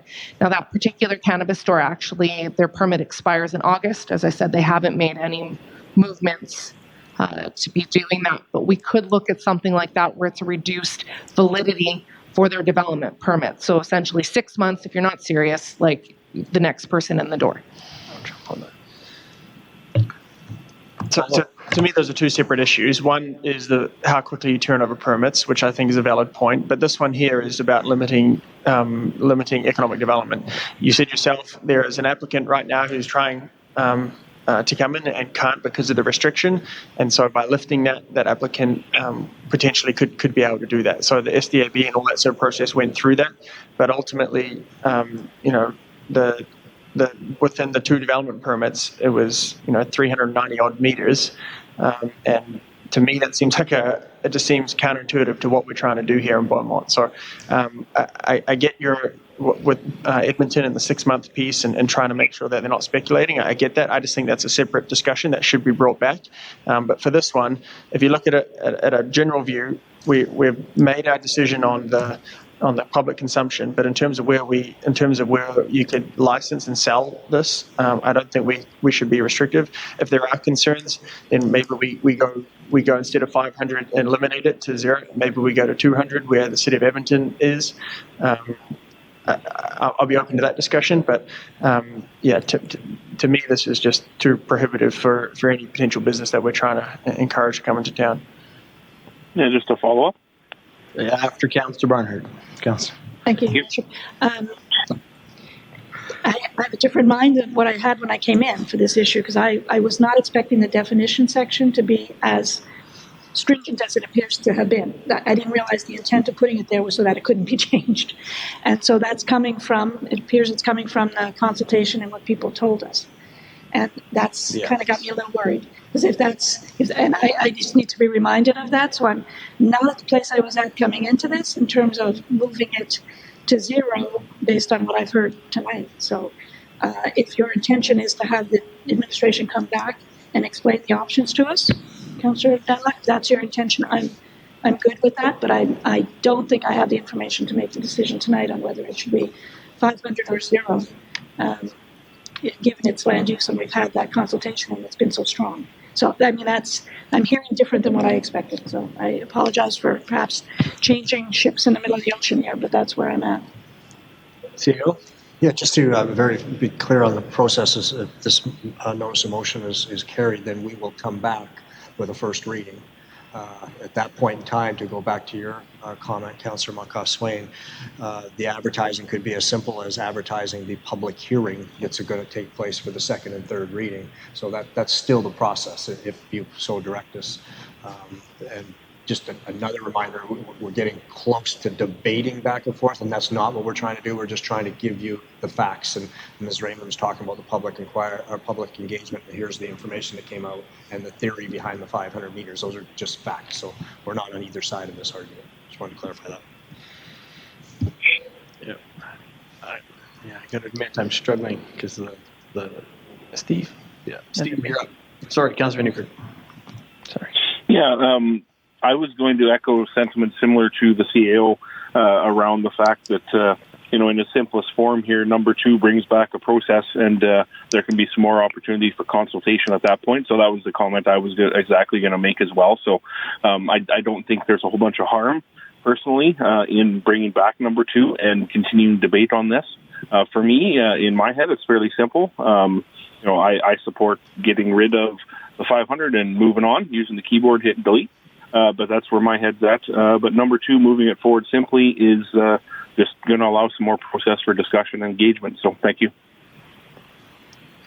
Councillor Dunlap.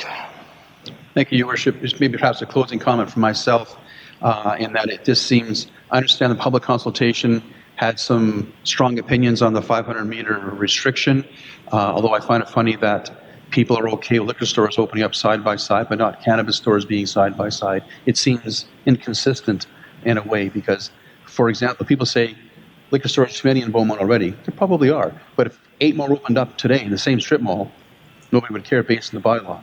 Whereas people saying, but cannabis stores have to be 500 meters apart. So if you want to open a cannabis store, you're restricted. Another booze store, come on to Beaumont. That's what this bylaw is basically saying. So I think we need to take a leadership role here and continue with the discussion. The bylaw procedure will allow people to come and speak to council on this issue if they feel strongly. I think that's reasonably fair.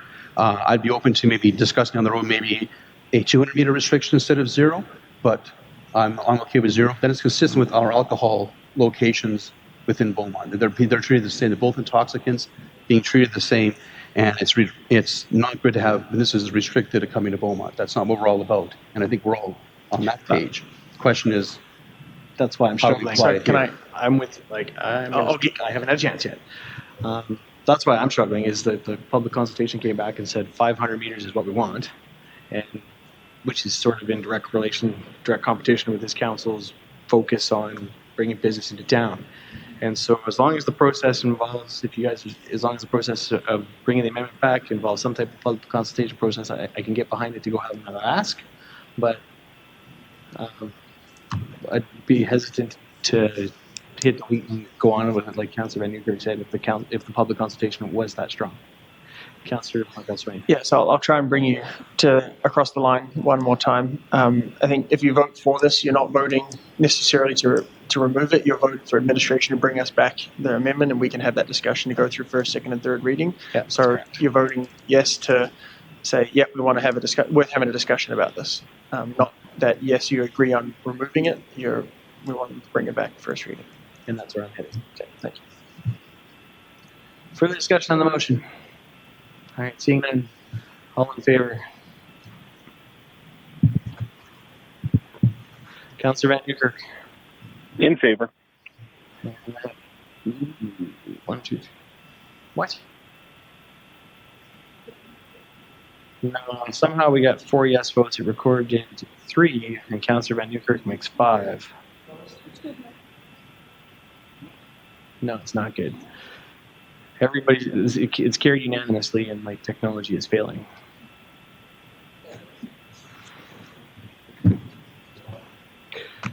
Anyway, carries unanimously. Yeah.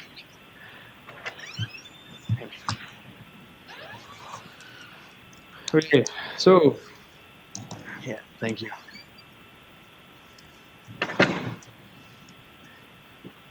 Okay, so item 9, there are no bylaws.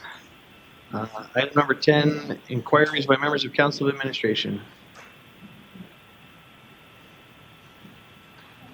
Councillor Van Newkirk? Yes, no? None tonight, thank you.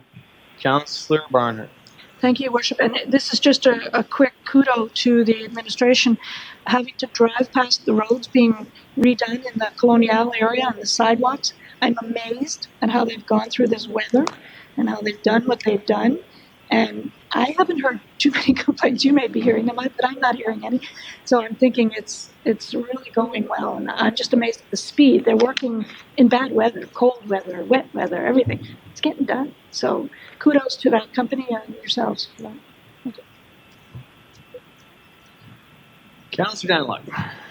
Thank you, Your Worship. Just a quick question to our CEO, Mr. Schwartz. I know in the strategic plan earlier in tonight's presentation, we talked a little bit about the progress of the rec center. There were some comments there about percentage of concrete slab and roofing and so on, but just any comments you can offer as to how construction is coming along. We're almost about approximately a year from opening. Are we on target to the best of your knowledge? Any comments you could expand on that matrix we saw previously? Thank you. Yes, thank you. Through your worship to Councillor Daniluk, the project is progressing quite well. It is on budget. We're looking in really good shape from a contingency perspective and fully expect to be open on time. We shall get a more formal update here shortly when we get back from summer break. Thank you. Councillor Hendricks?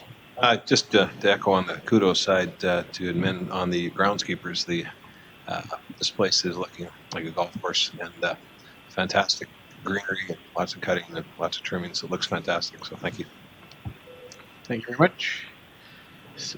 Seeing no further, CAO's update, item number 11.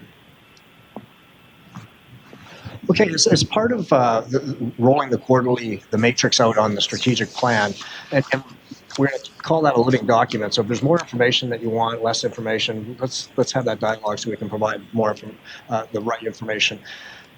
But we're going to make a slight change to the CAO's update, and I'm going to give you more information on operational and capital items that have community impact, that have special interest for council. So if you notice it getting too detailed or too much, then please provide that feedback. And you're exempt from that, Councillor Monkhouse-Swain. I don't want your feedback.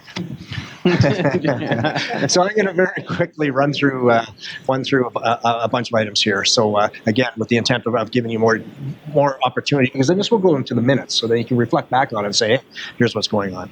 So one of the things, I think I mentioned this offline at the last meeting, is that we have hired a school resource officer. was an ex-RCMP individual, and she will be coming on here quickly. She was a RCMP resource officer. We're very excited. There's a couple programs in Alberta that are using municipal enforcement school resource officers, and they're going extremely well. So we're going to try and mirror those programs and of course, up them. The 3D crosswalks, we're putting 2 3D crosswalks in our city, one by the Dansereau School, as you're aware of. The other will be at 30th Avenue and 55th in front of St. Andre Academy.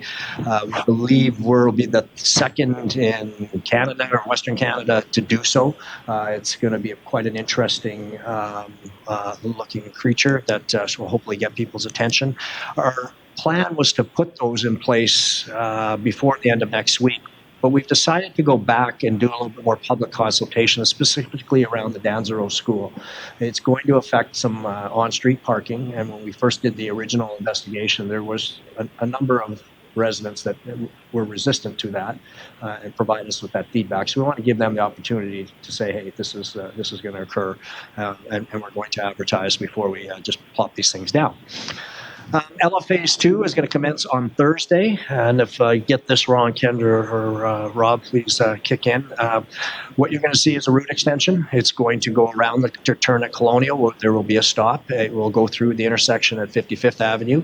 We will now have 4 stops instead of 3. The original plan for Phase 2 was to go down to 3 stops and to remove the one that was just south of the City Hall. But that one's getting a lot of uptake, and we're seeing people use it. It's a popular stop, so we're going to leave it in and go with 4. This is in preparation to switch to VR1 in August, where the Ella will actually be reading the crosswalks and the streetlights. That will be the first time that occurs in North America. And as Rob mentioned, as Mr. Macker mentioned earlier, we will be sending out communications and all of that good stuff to advertise that. Anything you want to add? Either of the two? Okay. Our work request system, and this was something that Councillor Stout had talked about, and I know we've gotten feedback that the customer request tracker is not as user-friendly as we like, and we agree with that. We're very close to implementing. It'll be implemented by the end of August. It's called a service request portal. We will come and do a demonstration with council at the August meeting. We were planning to do some YouTube videos so we'll be able to show the public how to use it, but it's really slick. It will instantly produce, not only is it easy to access, it takes the choice of where your request goes away from the public citizen and does it automatically. It will also provide us and the public and council with a dashboard that instantly tracks a number of things, from the time the request was submitted to the time it's been completed, to the cost, to the details of the work. And we can obviously use all of that for life cycle management as well. So that's pretty exciting. And something that we've been working on for quite some time, and will replace a stopgap, which was a request tracker. The transit stats are on the website, so please feel free, have a look. I think they're updated today. The 60th Street received its first overlay today, so you talk about working in the rain. They were able to get that done, so it'd be nice to get that all cleaned up and backing up and running. And the last item I have is and we have brief council already. The organization has gone through some significant changes, and effective yesterday, we went live with what we're calling a flattened organization. Because of events yesterday, we've completely removed the general manager level. There will be no general managers in our organization. Remove some top part of our organization, and we're working with a senior leadership team that includes 13 directors, a deputy CAO, who's Eleanor Mohammed. She began that role yesterday, and myself. We had our first meeting today, which was pretty interesting because you've already seen 13 people thinking as one. We've looked and done a little bit of touching base with other organizations that have done this, and that's one of the biggest learnings, is people are getting a better appreciation for what every person does, or every division or department does, and they're able to take that into consideration when they're making their decisions. So that's our rationale behind flattening that organization, is to make decisions faster and better. So I'm very excited about that. I do ask, though, and I'd ask our stakeholders, and we'll reach out to ones that are specifically or may be specifically affected, and to council to help us out here with some patience. If we do something, or if somebody contacts goes to contact somebody and that's not the person that does it anymore and goes off on us, please help us, just kind of calm them down a little bit, get them in contact with myself or anybody else within the city. But there'll be some growing pains. And so the biggest growing pain I think the public may see is that they'll reach out to connect with somebody who's no longer in that role. And actually the role has been moved to another location. So there may be some of those. So we're dedicated to service delivery, and this is going to improve it. And it's very exciting times. Those are all the updates I had. I hope that wasn't too much. Thank you very much. Awesome. Appreciate it. Brings us to item 13, notices of motion. Councillor Barnett. Thank you. I do have one. Thank you, Your Worship. And that is that Council direct administration to provide a cost and time estimate to conduct a study on Beaumont's multi-use trail system that includes the following: current existence of trails in comparison to original plans, identification of all omissions and discrepancies within the trail system, and recommendations to enable complete trail connectivity. Thank you very much. We accept that. Notice of motion from any other member of council this evening. All right, seeing none, we do have one item to address in closed session. Can I get a member of council to motion us into closed session, please? Councillor Moncalves. Sorry. Sorry, I took away his thunder. All in favor? Councillor Bender? That carries unanimously. We are now in closed session. We'll take a 2-minute break, reset the room, and carry on.